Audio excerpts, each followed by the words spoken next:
கிறிஸ்து இயேசுக்குள் அன்பான சகோதர சகோதரிகளை, கர்த்தராகிய இயேசு கிறிஸ்துவின் நாமத்தினாலே உங்கள் யாவரையும் வாழ்த்துகிறேன். சென்ற வாரத்திலே இந்த ஒரு பதிவு புதிய சிருஷ்டி 3ஆம் பாகம் கொடுத்திருக்க வேண்டும். ஆனால் சென்ற வாரம் அதை கொடுக்க முடியல. அதனால இந்த வாரம் இந்த பதிவை நான் வெளியிடுகிறேன். அது மாத்திரமல்லாமல் இஸ்ரவேலில் நடந்து கொண்டிருக்கிற சூழல்கள், இப்பொழுது அந்த காரியங்களுக்காகவும் ஜெபியுங்கள். அதை குறித்தும் ஒரு பிரசன்டேஷன் கர்த்தருக்கு சுத்தமானால் நாளைய தினத்திலே கொடுப்பதற்கு முயற்சி செய்கிறேன். சரி, இப்பயும் இந்த ஒரு பைபிள் ஸ்டடிக்குள்ளாக தொடர்ச்சியாக போகலாம். அதாவது இது 3வது பாகம், புதிய சிருஷ்டியில 3rd பார்ட். ஃபர்ஸ்ட் 2 பார்ட்ஸ்ல என்ன பார்த்தோம்னு சொல்லிட்டு ரொம்ப வேகமாக ஒரு குவிக் சம்மரி. இந்த பாட்டில கவர் பண்ண வேண்டியது கொஞ்சம் நிறையவே இருக்கு. எப்படியுமே இது 1 ஹவருக்கு மேலேயே போகும் நிச்சயமா. 1.5 ஹவர்ஸ் கூட போகலாம். ஆனால் எவ்வளவு சீக்கிரம் சுருக்கமாக முடிக்கலாமோ அவ்வளவு சீக்கிரம் முயற்சி செய்வோம். சரி, அப்போ ஃபர்ஸ்ட் பார்ட்ல நம்ம என்ன பார்த்தோம்னா, புதிய சிருஷ்டி என்கிற ஒரு புது பாடத்தை நம்ம ஸ்டார்ட் பண்ணோம். அப்ப முதலாவது பாடத்தினுடைய கோல் என்னன்னா, புது சிருஷ்டியை நாம் புரிந்து கொள்வதற்கு முன்பாக,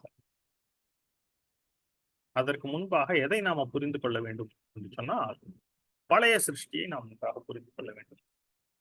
புது சிருஷ்டியினுடைய மைய கருத்து எங்க இருக்கிறது அப்படின்னு சொல்லி நீங்க பாத்தீங்கன்னா, கலாத்தியர் 6ஆம் அதிகாரத்துல பவுல் இவ்வாறு சொல்லுகிறார்: கிறிஸ்து இயேசுவுக்குள் விருத்த சேதனமும் விருத்த சேதனம் இல்லாமையும் ஒன்றுமில்லை, புது சிருஷ்டிய காரியம். அப்படின்னா புது சிருஷ்டி தான் முக்கியம்னு சொல்றாரு.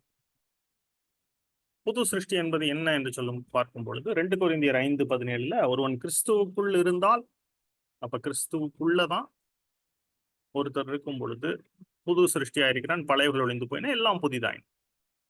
அப்ப புது சிருஷ்டியை குறித்து நன்றாக நாம் புரிந்து கொள்ள வேண்டும் என்றால், முதலாவது பழைய சிருஷ்டி என்றால், அல்லது பழைய சிருஷ்டின்னு சொல்வதற்கு பதிலாக பழைய சுபாவம், பழைய காரியம் என்ன என்று சொல்லி, இன்னும் புதிய ஏற்பாட்டுல பழைய மனுஷன் என்று சொல்லப்பட்டிருக்கும். அப்ப பழைய மனுஷன் என்று சொல்லும் பொழுது, ஆதாம் சிருஷ்டிக்கப்பட்ட பின்பு, ஆதாமை அவளையும் தேவன் சிருஷ்டித்த பின்பு, அவர்கள் விழுந்த பின்பு அவர்களுடைய சுபாவம் எப்படி ஆனது, அதுதான் பழைய சிருஷ்டி. அதை பத்தி டீட்டெயிலா நம்ம ஃபர்ஸ்ட் பார்ட்ல பார்த்திருக்கோம். எப்படின்னா, அவர்கள் மாம்சத்துக்குட்பட்டவர்களாய், இன்னும் பாவத்திற்குட்பட்டவர்களாய், சுயநலம் உள்ளவர்களாய், அதாவது தங்களை குறித்தே சிந்தித்துக் கொண்டும், தங்களுடைய நலம், தங்களுடைய பெருமை, தங்களுடைய காரியங்கள், இவைகளையே அவர்கள் நோக்குபவர்களாய், தங்களுக்கு வேண்டியவைகளையே தேடுகிறவர்களாக இன்றும் அனைவரும், உலக மக்கள் எல்லாருமே அப்படிதான் இருக்கிறாங்க. அப்ப இதுல என்ன வந்ததுன்னா, பாவம், மாம்சம், உலகம் எல்லாமே வந்துருச்சு. இந்த சுபாவம் வந்துட்டு தேவனுக்கு விரோதமாக இருக்கிறது. இப்ப இததான் ஃபர்ஸ்ட் பார்ட்ல ரொம்ப தெளிவா பார்த்தோம். இப்ப இந்த காரியங்கள் எல்லாமே ஒன்றுக்கு ஒன்று தொடர்புடையது என்று சொல்லி பார்த்தோம். இப்ப அடுத்தது பார்ட் 2ல என்ன பார்த்தோம் அப்படின்னா, பழைய ஏற்பாட்டிலே தேவன் தெரிந்து கொண்ட ஜனங்களாகிய இஸ்ரவேல் ஜனங்கள், யூத மக்கள், அவர்களுக்கு தேவன் என்ன காரியத்தை வைத்திருந்தார் அப்படின்னா, அவங்களுக்கு நியாய பிரமாணத்தை கொடுத்திருந்தார். நியாய பிரமாணம் என்பது தேவனுடைய ஒரு குவாலிஃபிகேஷன் ஸ்டாண்டர்ட்ஸ், எலிஜிபிலிட்டி கிரைட்டீரியா. தேவனுக்கு முன்பாக ஒருத்தர் நீதி உள்ளவராக இருக்க வேண்டும் என்றால், நியாய பிரமாணத்தை அவர்கள் பர்ஃபெக்டாக அவர்கள் ஜீவனுள்ள நாளெல்லாம் கடைபிடிக்க வேண்டும். ஆனா உண்மையில் என்னன்னா, அதை யாராலையும் கடைபிடிக்க முடியாது. ஏனென்றால் ஃபர்ஸ்ட் பாயிண்ட்ல இருக்கிறதுதான், நம்ம எல்லாருக்குள்ளேயும் சுயம் இருக்கிறதுனால, மாம்சம் இருக்கிறதுனால நம்மளால நியாய பிரமாணத்திற்கு கீழ்ப்படியவே முடியாதுன்னு சொல்லி ரோமர் 8ஆம் அதிகாரம் 3ஆம் வசனம் சொல்லுது. ஆகவே அந்த தேவன் கொடுத்த அந்த நியாய பிரமாணம், அந்த ஸ்டாண்டர்ட்ஸ் வந்துட்டு அவருடையது. அந்த ஸ்டாண்டர்ட்ஸ் கரெக்டான ஸ்டாண்டர்ட்ஸ், அவருடைய காரியம் தான். ஆனால் அது நம்ம வந்துட்டு அவருக்கு ஏத்த மாதிரி மாற்ற முடியாமல் இருக்கிறது. இதுதான் ரோமர் 8 முதல் 3-4 வசனங்கள் சொல்லுகிறது. மாம்சத்திலே பலவீனமா இருந்த நியாய பிரமாணம் செய்யக்கூடாததை, அப்படின்னா தேவன் எதிர்பார்க்கிற காரியத்தை, அதாவது அந்த நியாய பிரமாணத்துக்கு, அந்த ஸ்டாண்டர்டுக்கு நம்மளை கொண்டு வர முடியல. அப்ப என்ன பண்ணிருச்சுன்னா, அது நம்மளை இன்னும் அதிக குற்றவாளிகளாகத்தான் காண்பிக்கிறது. நம்மை ஆக்கினை தீர்ப்புடையவர்களாக தேவனுக்கு முன்பாக நிறுத்துகிறது. எதுன்னா நியாய பிரமாணம். இதை ரொம்ப டீட்டெயிலா பார்ட் 2ல நம்ம பார்த்தோம். இந்த பார்ட் 1 பார்ட் 2லாம் நீங்க கேட்டீங்கன்னா நன்றாக தெளிவாக நீங்கள் புரிந்து கொள்ளலாம். இந்த பாயிண்ட் தான் சொன்னேன். அந்த நியாயப்பிரமாணம் வந்துட்டு நம்மை குற்றவாளிகளாக, குற்றமுடையவர்களாக, இன்னும் நீதியின்படி தண்டிக்கப்படத்தக்கவர்களாக தேவனுக்கு முன்பாக நிறுத்துகிறது. இன்னும் சொல்ல போனா நியாயப்பிரமாணத்துல மன்னிப்புங்கிற ஒரு காரியம் சொல்லப்படவில்லை. மக்கள் பயந்து தேவனிடத்திற்கு வர வேண்டும். இது செய்யலைன்னா நம்ம தண்டிக்கப்பட்டுருவோமே அப்படின்னு பயந்து சரியாக நடந்து கொள்ள வேண்டும்னு உபாகமத்திலே சொல்லியிருக்கு 2-3 இடத்துல. இப்ப இந்த மாதிரி தீமை செய்தவனை நீங்க என்ன பண்ணுங்க, எல்லாரும் கல்லெறிந்து கொல்லுங்கள். அப்பொழுது ஜனங்கள் எல்லாரும் அதை பார்த்து பயந்து எனக்கு முன்பாக ஒழுங்காக நியாயப்பிரமாணத்தின்படி நடப்பார். அப்ப மன்னிப்புங்கிறது இல்ல, பயம். அதுக்குதான் ஒரு எக்ஸாம்பிள் பார்த்தோம். என்னன்னா, ஓய்வு நாள்ல விறகு பொறுக்கி கொண்டிருந்த ஒரு மனுஷன், அவனை கண்டுபிடிச்சப்போ அவனை கல்லெறிந்து கொன்றார்கள். ஏன்னா நியாயப்பிரமாணத்தின்படி, நியாயப்பிரமாணத்துக்கு அவர்கள் உட்பட்டவர்களா இருந்தார்கள். சரி, இப்ப நியாயப்பிரமாணத்திற்கு கீழ் இருப்பது என்ன என்றால் சாபத்திற்கு உட்பட்டவர்களாக. மொதல் பாயிண்ட், நியாயப்பிரமாணத்தின் கிரியைக்காரர்கள் எல்லாரும் சாபத்திற்கு உட்பட்டிருக்கிறார்கள். கலாத்தியர் 3ஆம் அதிகாரத்துல பவுல், ஆவியானவர் பவுலை கொண்டு எழுதியிருக்கிறார். அடுத்தது, நியாயப்பிரமாணத்திற்கு உட்பட்டவர்கள் அடிமைத்தனத்திற்குள்ளாக இருக்கிறார்கள். அதெல்லாம் அந்த நியாயப்பிரமாணம் ஒரு மனுஷன் உயிரோடு இருக்கும்போதும் அவன் ஆளுகிறது அடிமைத்தனம். ரோமர் 7ஆம் அதிகாரத்தில் ஆரம்பிக்கிறார். அடுத்தது, திரும்பவும் பயப்படுகிறதற்கு நீங்கள் அடிமைத்தனத்தின் ஆவியை பெறாமல். அப்ப நியாயப்பிரமாணத்தோட காரியம் அடிமைத்தனத்தின் ஆவி, பயப்பட செய்வதல், பயப்பட வைக்கும். ஏன்னா அதுல விடுதலை இல்லை, அதுல வந்துட்டு ஒரு சந்தோஷம் இல்லை, அதுல தண்டனை கிடைக்கும். ஏன்னா நம்மளால பூரணமாக நியாயப்பிரமாணத்தை நிறைவேற்ற முடியல, அப்ப தண்டனைக்கு ஆளாக இருக்கிறோம் என்று சொல்லி பயம் இருக்கும். அதுதான் ரோமர் 8:15 சொல்லப்படுது. திரும்பவும் பயப்படுகிறதற்கு நீங்கள் அடிமைத்தனத்தின் ஆவியை பெறாமல் அப்பா பிதாவை என்று கூப்பிட பண்ணுகிற புத்திர சுவிகாரத்தின் ஆவியை பெற்றீர்கள். அடுத்தது, நம்மளை குவாலிஃபை பண்ண முடியல தேவனுக்கு முன்பாகனாலே நம்மள அது என்ன பண்ணுதுன்னா பாவத்திற்கு கீழாக வைத்திருக்கு. அப்ப நாம் செய்வதெல்லாமே பாவம் என்று சொல்லி இன்னும் பாவத்திற்கு அது அதிக பலனை கொடுக்கிறதா இருக்கிறது. ஏன்னா நியாயப்பிரமாணம் இல்லைன்னா பாவம்ங்கிறது எண்ணப்பட மாட்டாது. இப்படி செய்யாதீங்க அப்படின்னு சொல்ற போல தான், அப்படி செஞ்சா அது தப்பா மாறுது. செய்யாதீங்கன்னு சொல்லாமே இருந்தா அது தப்பாவே மாறாது. ஆனா நியாயப்பிரமாணம் இதை செய்யுங்க, இதை செய்யாதீங்கன்னு சொல்லுது. அப்ப அதை பூரணமாக செய்ய முடியவில்லை. அப்ப பாவம், அது பாவத்திற்கு அது ஒரு பலன் கொடுக்கிறது. இது 1 கொரிந்தியர் 15ஆம் அதிகாரத்துல கடைசியில இருக்கும்.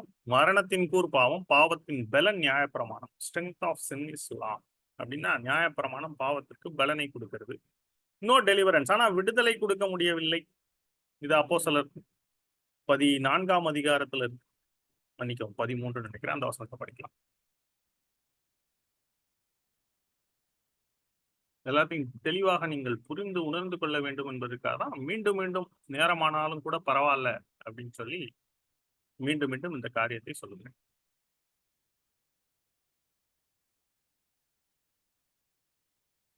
அப்போஸ்தலர் 13ஆம் அதிகாரத்துல 39ஆம் சொல்றாங்க, மோசையின் நியாய பிரமாணத்தினாலே நீங்கள் எவைகளினின்று விடுதலையாகி நீதிமான்களாக்கப்படக்கூடாதிருந்ததோ விசுவாசிக்கிறவன் எவனும் அவைகளின்றி இவராலே விடுதலையாகி நீதிமான் ஆக்கப்படுகிறான் என்றும் உங்களுக்கு தெரிந்திருக்க கடவுது. அப்ப இயேசு கிறிஸ்து மூலமாக தான் உங்களுக்கு பாவ மன்னிப்பு உண்டாகும். இயேசு கிறிஸ்துவின் மூலமாக தான் விடுதலை ஆகி நீதிமானாக முடியும். நியாய பிரமாணத்தினாலே விடுதலையாகி நீதிமான்கள் ஆக்கப்பட முடியாது. அப்ப நோ டெலிவரன்ஸ், விடுதலை ஆக்கப்பட முடியாது. அப்ப பார்த்தோம்னா, இப்ப கிளாசிஃபை பண்ணோம்னா பழைய சிருஷ்டி, புதிய சிருஷ்டி, பழைய உடன்படிக்கை, புதிய உடன்படிக்கை. அது கீழே என்னென்ன இருக்கு அப்படின்னு பாத்தீங்கன்னா, முதல்ல பழைய மனுஷன்னா மாம்சம், புதிய சிருஷ்டினா ஆவி. அடுத்தது சம்பந்தப்பட்டது இதெல்லாமே உலகம் பழைய சுபாவத்தோடு தொடர்புபடுத்தப்பட்டதா இருக்கிறது. புதிய சிருஷ்டியில தேவனுடைய காரியம். புது சிருஷ்டினா உலகமும் தேவனும் ஆப்போசிட். உலக சிநேகம் தேவனுக்கு விரோதமான பகை. கண்களின் நிச்சயம் மாம்சத்தின் நிச்சயம் ஜீவனத்தின் பெருமையெல்லாம் உலகத்தினால் உண்டானவைகள், அவைகள் பிதாவால் உண்டானவைகள் அல்ல அப்படின்னு 1 யோவான் 2ஆம் அதிகாரத்தில் எழுதுறாங்க. சரி, அடுத்தது பழைய உடன்படிக்கையில நியாய பிரமாணம். புதிய உடன்படிக்கையில் என்னன்னா கிருபை கொடுக்கப்பட்டிருக்கிறது. அப்படின்னா மன்னிப்பு, தண்டனை இல்லாமை. அடுத்தது பழைய உடன்படிக்கையில கிரியை, புதிய உடன்படிக்கையில் விசுவாசம். நியாய பிரமாணத்துல கிரியை இருக்குது, செய்யணும் செய்யக்கூடாது. புதிய உடன்படிக்கையில விசுவாசத்தினாலே நீதிமான். இன்னும் பழைய உடன்படிக்கையில மரணம், புதிய உடன்படிக்கையில ஜீவன், சொல்லிக்கொண்டே போகலாம். சரி, இப்ப இந்த காரியங்களை முதல் 2 பாட்டுல டீட்டெயிலாக நம்ம பார்த்தோம். இப்ப அடுத்து இன்னும் இன்னும் ஒரு சில பாயிண்ட்ஸ் பழைய உடன்படிக்கை நியாயப்பிரமாணத்தை குறித்து. நியாயப்பிரமாணத்துல தேவன் வந்துட்டு இந்த பழைய உடன்படிக்கையினுடைய ஸ்ட்ரக்சர், அதனுடைய எதிர்பார்ப்புகள் என்னன்னு சொல்லி இன்னும் ஒரு தடவை விளக்குறேன். ஏற்கனவே சொல்லியிருப்பேன். பல காலங்களாக எடுத்துக்கொண்டிருக்கிற இந்த பைபிள் ஸ்டடி பல வருடங்கள்ல இதை நிச்சயமாக சொல்லியிருப்பேன். இருந்தாலும் இப்ப இந்த கான்டெக்ஸ்டோட இருக்கிறதுனால இதை ஒரு தடவை டச் பண்றது உங்களுக்கு பிரயோஜனமாக இருக்கு. இப்ப நியாயப்பிரமாணத்தில் தேவன் 10 கற்பனைகளை கொடுத்தார். அதற்கு பின்பு அதுல இன்னும் அநேக காரியங்கள் சேர்க்கப்பட்டு அதை யூதர்கள் 613 கற்பனைகளா மாத்திருக்கு. 613. அது கூட இன்னும் நிறைய விஷயங்கள் சொல்லுவாங்க. அதுல 365 காரியங்கள் செய்ய வேண்டும். அப்புறம் இன்னொரு 247 செய்யக்கூடாது என்று சொல்லப்பட்டு சம் கால்குலேஷன் அவங்க கொண்டு வருவாங்க. ஓகே, ஆனா அதுல 10 கற்பனைகள் தான் பேஸ். இதை பத்தி நம்ம பார்த்துருக்கோம். இஸ்ரவேலர்களுக்கு மோசையின் மூலமாக கொடுத்தார். அந்த 10 கற்பனைகள் என்ன சொல்லும் அப்படின்னு பாத்தீங்கன்னா, இதை செய், இதை செய்யாது. உதாரணத்துக்கு இப்ப முதலாவது கற்பனை எடுத்துக்கிட்டா, உன் தேவனாகிய கர்த்தர் நானே, என்னையன்றி உனக்கு வேற தேவர்கள் உண்டாயிருக்க வேண்டாம். அப்ப டோன்ட். மேலே வானத்திலும் கீழே பூமியிலும் இல்ல தண்ணீருக்கு அடியிலும் ஆகிய வேறு எந்த ஒரு சுரூபத்தை ஆக்கிலும், விக்கிரகத்தை ஆக்கிலும், உருவத்தை ஆக்கிலும் நீ என்ன பண்ணலாம்? வணங்கவும், சேவிக்கவும், நமஸ்கரிக்கவும் வேண்டாம். டோன்ட். அடுத்து பாத்தீங்கன்னா, உன் தேவனாகிய கர்த்தருடைய நாமத்தை வீணிலே வழங்க வேண்டாம். டோன்ட். 4வது, ஓய்வு நாளை பரிசுத்தமாய் ஆசரிக்க வேண்டும். டூ. இதை செய், இதை செய்யாத. 5வது, உன் நாட்கள் நீடித்திருப்பதற்கு உன் தகப்பனின் தாயும் கனம் பண்ண வேண்டும். தொடர்ந்து நீங்க பாத்தீங்கன்னா உங்களுக்கே தெரியும். களவு செய்யாதிருப்பாயாக, விபச்சாரம் செய்யாதிருப்பாயாக, கொலை செய்யாதிருப்பாயாக, பொய் சாட்சி சொல்லாதிருப்பாயாக, டூஸ் அண்ட் டோன்ட்ஸ், இச்சியாதிருப்பாயாக. அப்ப இந்த டூஸ் அண்ட் டோன்ட்ஸ் தான் இந்த 10 கற்பனை சொல்லப்படுது. இதை செய்ய, இதை செய்யாதன்னு. இதை ஃபாலோ பண்ணணும். ஆனா இதை ஃபாலோ பண்றதுனால தேவனை பிரியப்படுத்த முடியாது. ஒரு மனிதன் இவைகள் எல்லாவற்றையும் கடைபிடிப்பதனால் மாத்திரம் தேவனை பிரியப்படுத்த முடியுமானா கூடாத காரியம். ஏன் அப்படின்னு பாத்தீங்கன்னா, இதுதான் ஏற்கனவே சொன்னோம். நம்ம பழைய சுபாவம் மாம்சத்துல இருக்கனால நம்மளால அதை கம்ப்ளீட்டா ஃபுல்ஃபில் பண்ண முடியாது. அப்ப ஏதாவது ஒன்றை மிஸ் பண்ணிட்டு 9 நம்ம ஃபாலோ பண்ணாலும் குற்றவாளி தான். அதுதான் நியாயப்பிரமாணத்தோட டிசைன். அப்ப 10ஐயும் ஃபுல்ஃபில் பண்றேன்னு ஒருத்தர் சொன்னா அவருடைய ஜீவனாலாம் ஃபுல்ஃபில் பண்ணணும். அது முடியாது. ஏனென்றால் இச்சையாதிருப்பாயாங்கிற 10வது கற்பனையில எல்லாருக்குள்ளும் இச்சை இருக்கிறதுனால அதை பூரணமாக, ஏன்னா மத்த 9 கற்பனை நீ எதை செய்யலைங்கிறத பொறுத்து. ஆனா 10வது காரியமாக இச்சையாதிருப்பாய் செய்யாதன்னு தான் சொல்லுது. ஆனா அது ஒரு கிரியில செய்யறது இல்ல, மனதுல என்ன நினைத்தா என்பதை பொறுத்து. இச்சையாதிருப்பாய்னா சிந்தனையில இச்சை வந்து வராமல் இருக்க வேண்டும். வருதா, அப்ப குற்றவாளி ஆயிட்டோம் அங்கே நம்ம. அப்ப எல்லாருமே குற்றத்திற்கு உட்பட்டவர்களா இருக்கணும். இதை ஃபாலோ பண்ணி தேவனை அப்ப பிரியப்படுத்த முடியாது. இப்ப இன்னொரு ஆங்கிள் திங்க் பண்ண, இந்த ஆங்கிளுக்காக தான் திரும்பவும் இந்த பாயிண்ட சொன்னேன். என்னன்னா, ஏன் தேவன் இந்த மாதிரி கொடுத்தார்? ஒருவேளை நாமே இதை பின்பற்றி அவருக்கு முன்பாக நீதிமான்களாக மாற முடியும், அது போல கொடுத்திருக்கலாமே அப்படின்னா நேரடியா ஒரு ஆன்சர் சொல்லிடலாம். என்னன்னா, கலாத்தியர் 2ஆம் அதிகாரம் கடைசி வசனத்துல, நீதியானது நியாயப்பிரமாணத்தினால் வருமானால் கிறிஸ்து மரித்தது வீணா இருக்குமே அப்படின்னா நம்மளே ஃபாலோ பண்ணி குவாலிஃபை ஆயிக்கலாம்னா, கிறிஸ்து வந்திருக்க வேணாம், மரித்திருக்க வேணாம், நம்மளே எல்லாரும் ஃபாலோ பண்ணி குவாலிஃபை ஆயிருக்கலாம். ஆனா இப்ப ஒருவேளை நம்மளே ஃபாலோ பண்ணி குவாலிஃபை ஆயிருக்கலாங்கிற மாதிரி கொடுத்திருந்தாருன்னா என்ன ஆயிருக்கும்னு யோசிப்பார். என்ன நடந்திருக்கும்னா, நம்ம எல்லாரும் போய் ஆண்டவருக்கு முன்பாக மார் தட்டி சொல்லியிருப்போம். என்னன்னா, நாமே நீதிமான்கள் இதை ஃபாலோ பண்ணிட்டோம். இப்ப பரலோக ராஜ்யத்திற்கு போறதுக்கு எங்களுக்கு உரிமை இருக்கிறது, நாங்களே தகுதி அடைந்திருக்கிறோம். இப்ப நீங்க கொடுக்கலன்னா நீங்க தான் அநீதி உள்ளவர் நம்ம ஆண்டவருக்கு முன்னாடி போய் உட்காந்து கால் மேல கால் போட்டு சொல்லியிருப்போம். அந்த மாதிரி ஒரு காரியத்தை நம்ம செய்யறதுக்கு வாய்ப்பு இருக்கு. நம்மளே ஃபாலோ பண்ணி நீதிமான்களாக முடியும்னா நிச்சயமா நம்ம போஸ்ட் பண்ணுவோம் ஆண்டவருக்கு முன்பாக போய், நான் இதெல்லாம் செஞ்சிருக்கிறேனே, இவ்வளவு விஷயம் பண்ணியிருக்கிறேனே, அப்ப எனக்கு எலிஜிபிலிட்டி இருக்குல்ல பரலோகத்துக்குள்ள வர்றதுக்கு. நீங்க அந்த எலிஜிபிலிட்டி கொடுக்கலன்னா அது வந்துட்டு நீங்க வந்துட்டு அப்ப நீதியை செய்யவில்லை என்று சொல்லி தேவன் மேலேயே கூட குற்றம் சாட்டி இருக்கக்கூடும். அப்ப ஒருவேளை நம்மளே செஞ்சு நம்ம போய்க்கலாம்னா, அப்ப அந்த இடத்துல நாம் ஜீவனுக்குள் பிரவேசிப்பது நம்முடைய தகுதியை பொறுத்தது. அப்ப நமக்கு தான் அந்த மகிமை வரும். அப்ப புரியுதா உங்களுக்கு? நான் செஞ்சேன், நான் முடிச்சேன். பார் பண்ணி காமிச்சிட்டேன் அப்படின்னு சொல்லி எல்லாருக்கும் முன்னாடி நம்ம அந்த மகிமையை எடுத்துக் கொள்ளுகிறோம். நம்மளே பண்ணி போக முடியும்னா we rob the glory of God. அவருடைய மகிமையை நாம் திருடிக் கொள்கிறோம். நம்மளே செஞ்சு போறோம்னா. இப்ப உலக மனுஷன் பெருமை பண்ணிக்கிறான். நான் இவ்வளவு காரியத்தை செஞ்சு இவ்வளவு காரியத்தை நான் அச்சீவ் பண்ணியிருக்கிறேன், சாதித்திருக்கிறேன், இவ்வளவு பெரிய ஆளாக இருக்கிறேன் அப்படின்னு சொல்லி அவன் தன்னை குறித்து பெருமை பாராட்டுகிறான், தம்பட்டம் அடித்துக் கொள்கிறான். blowing their own trumpets அப்படின்னு சொல்லுவாங்க. ஆனால் தேவனுடைய மகிமையை நாம் எடுக்க முடியாது. நம்மை பரலோகத்துல கொண்டு வந்து சேர்ப்பதுங்கிறது அவருடைய மகிமை. ஆகவே இன்னும் நல்லா உங்களுக்கு புரியட்டும். இப்ப நியாய பிரமாணம்ங்கிறது அதை பின்பற்றி தேவனுக்கு முன்பாக போய் நிற்பது என்பது சுய நீதியை குறிக்கிறது. அது வீண். அது தேவனால் அங்கீகரிக்கப்படாதது, பட முடியாது. ஒரு வசனம் உங்களுக்கு காமிக்கிறேன். சுயநீதி என்பது நாம் பின்பற்றுவதனால வருகிற காரியம் அப்படின்னு சொல்லி எழுதியிருப்பார். ரோமர் 3ஆம் அதிகாரம் ரொம்ப முக்கியமான ஒரு அதிகாரம்.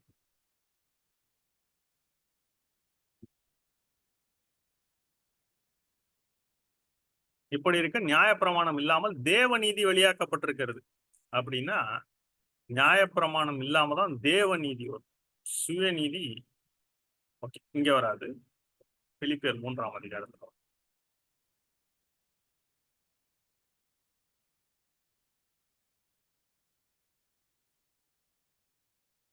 9ஆம் வசனம் பாருங்க. பிலிப்பியர் 3:9 நான் கிறிஸ்துவை ஆதாயப்படுத்திக் கொள்ளும்படி நியாயப்பிரமாணத்தினால் வருகிற சுயநீதியை உடையவனாய் இராமல் கிறிஸ்துவை பற்றும் விசுவாசத்தினால் வருகிறதும் விசுவாசம் மூலமாய் தேவனால் உண்டாயிருக்கிறதுமான நீதியை உடையவனாய் இருந்து. அதுதான் நம்ம ரோமர்ல பார்த்த தேவநீதி. அப்ப நியாயப்பிரமாணத்தினால என்ன வருது? சுயநீதி. அப்ப நான் ஃபாலோ பண்றேன், நான் நீதிமான் ஆயிட்டேன், நானே பண்ணி காமிச்சிட்டேன் அப்படிங்கிறதுதான் சுயநீதி. ஆனால் இன்னொரு காரியம் என்னன்னா தேவநீதி. சுயநீதி எல்லாம் கந்தையான வஸ்திரம் என்று பழைய ஏற்பாட்டில் சொல்லப்படும். எங்களுடைய நீதி எல்லாம் முன்பாக கந்தையான வஸ்திரம் போல இருக்குது, அழுக்கு வஸ்திரம். அது தேவனால் அங்கீகரிக்கப்பட முடியாது. அவர் தான் வெண்வஸ்திரம் தரிப்பிக்கணும், மெல்லிய வெண்வஸ்திரம். அது பரிசுத்தவான்களுடைய நீதிகளை வெளிப்படுத்தல் 19ஆம் அதிகாரத்தில் சொல்லப்பட்டது. அப்ப இது நம்ம பின்பற்றி போறது என்பது தேவனுக்கு முன்பாக ஏற்றுக்கொள்ளப்பட மாட்டாது, நாட் அக்செப்டபிள். அப்ப நம்ம பரலோகத்துக்கு போறதுங்கிறது நம்முடைய கிரியினால கிடையவே கிடையாது பாருங்க. அது தேவனுடைய ஒரு செயல். அப்ப தேவன் என்ன பண்றாருன்னா நம்முடைய ரட்சிப்பில் அவர் மகிமை அடைகிறார். எப்படின்னா இயேசு கிறிஸ்து மூலமாக கிருபை நமக்கு கொடுப்பதனால அந்த கிருபையின் மூலமாக தான் நம்மளை நீதிமான்களாக்குறார். இந்த கிருபையின் மூலமாக தான் நம்மை தகுதிப்படுத்துகிறார். இதுதான் தேவநீதி. அது எதுல வருதுன்னா இயேசுவை நாம் விசுவாசிப்பதன் மூலமாக நாம் அவருடைய ராஜ்யத்தில் பிரவேசிக்கிற ஸ்லாக்கியம். அது கிருபை, அது தேவனுக்கு மகிமை. நம்மை கொண்டு வந்து பரலோக ராஜ்யத்தில் அவரோடு கூட சேர்ப்பது என்பது தேவனுக்கு மகிமையா இருக்கிறது. அது அவருடைய கிரியை, நம்ம கிரியை இல்ல, அவருடைய கிரியை. இதுக்கான ஒரு கிளாசிக் எக்ஸாம்பிள் சொல்லணும்னா, இதை எக்ஸ்பிளைன் பண்ணணும்னா ரொம்ப டைம் ஆகும். சுருக்கமாக சொல்றேன். இஸ்மவேல் ஈசாக்கு 2 பேரும் எடுத்துக்கொள்ளுங்க. அப்ப இஸ்மவேல் என்பது இது கலாத்தியர் 4ஆம் அதிகாரம் 21ஆம் வசனத்துல ரொம்ப டீட்டெயிலா இருக்கு. இஸ்மவேல் யார் என்று சொன்னால் ஆபிரகாமும் சாராலும் ஒரு பிளான் போட்டாங்க குழந்தை இல்லைன்னு சொல்லி. என்னன்னா அடிமை பெண்ணாகிய ஆகார் மூலமாக ஒரு குழந்தையை பெற்றுக்கொள்ளத்தக்கதாக சாராள் வந்துட்டு ஆபிரகாமத்துல நீங்க அடிமை பெண்ணத்துல சேருங்க அப்படின்னு சொல்லுங்க. அப்ப ஆபிரகாமும் அதற்கு செவி கொடுக்கிறார். அப்படி சேரும் பொழுது அது பலன் அளிக்குதா அப்படின்னு பார்த்தா பலனும் கொடுக்குது. இஸ்மவேல் பிறக்கிறார். ஆனால் அதை தேவன் அங்கீகரிக்கிறாரா என்று சொன்னால் இல்லை. தேவன் என்ன சொல்லிடுறாருன்னா, ஈசாக்கின் மூலமா தான் உனக்கு சந்ததி விளங்கும் அப்படின்னு சொல்லிட்டு. ஏன்னா இஸ்மவேல் பிறந்தது என்பது ஆபிரகாமுடைய சரீர முயற்சி.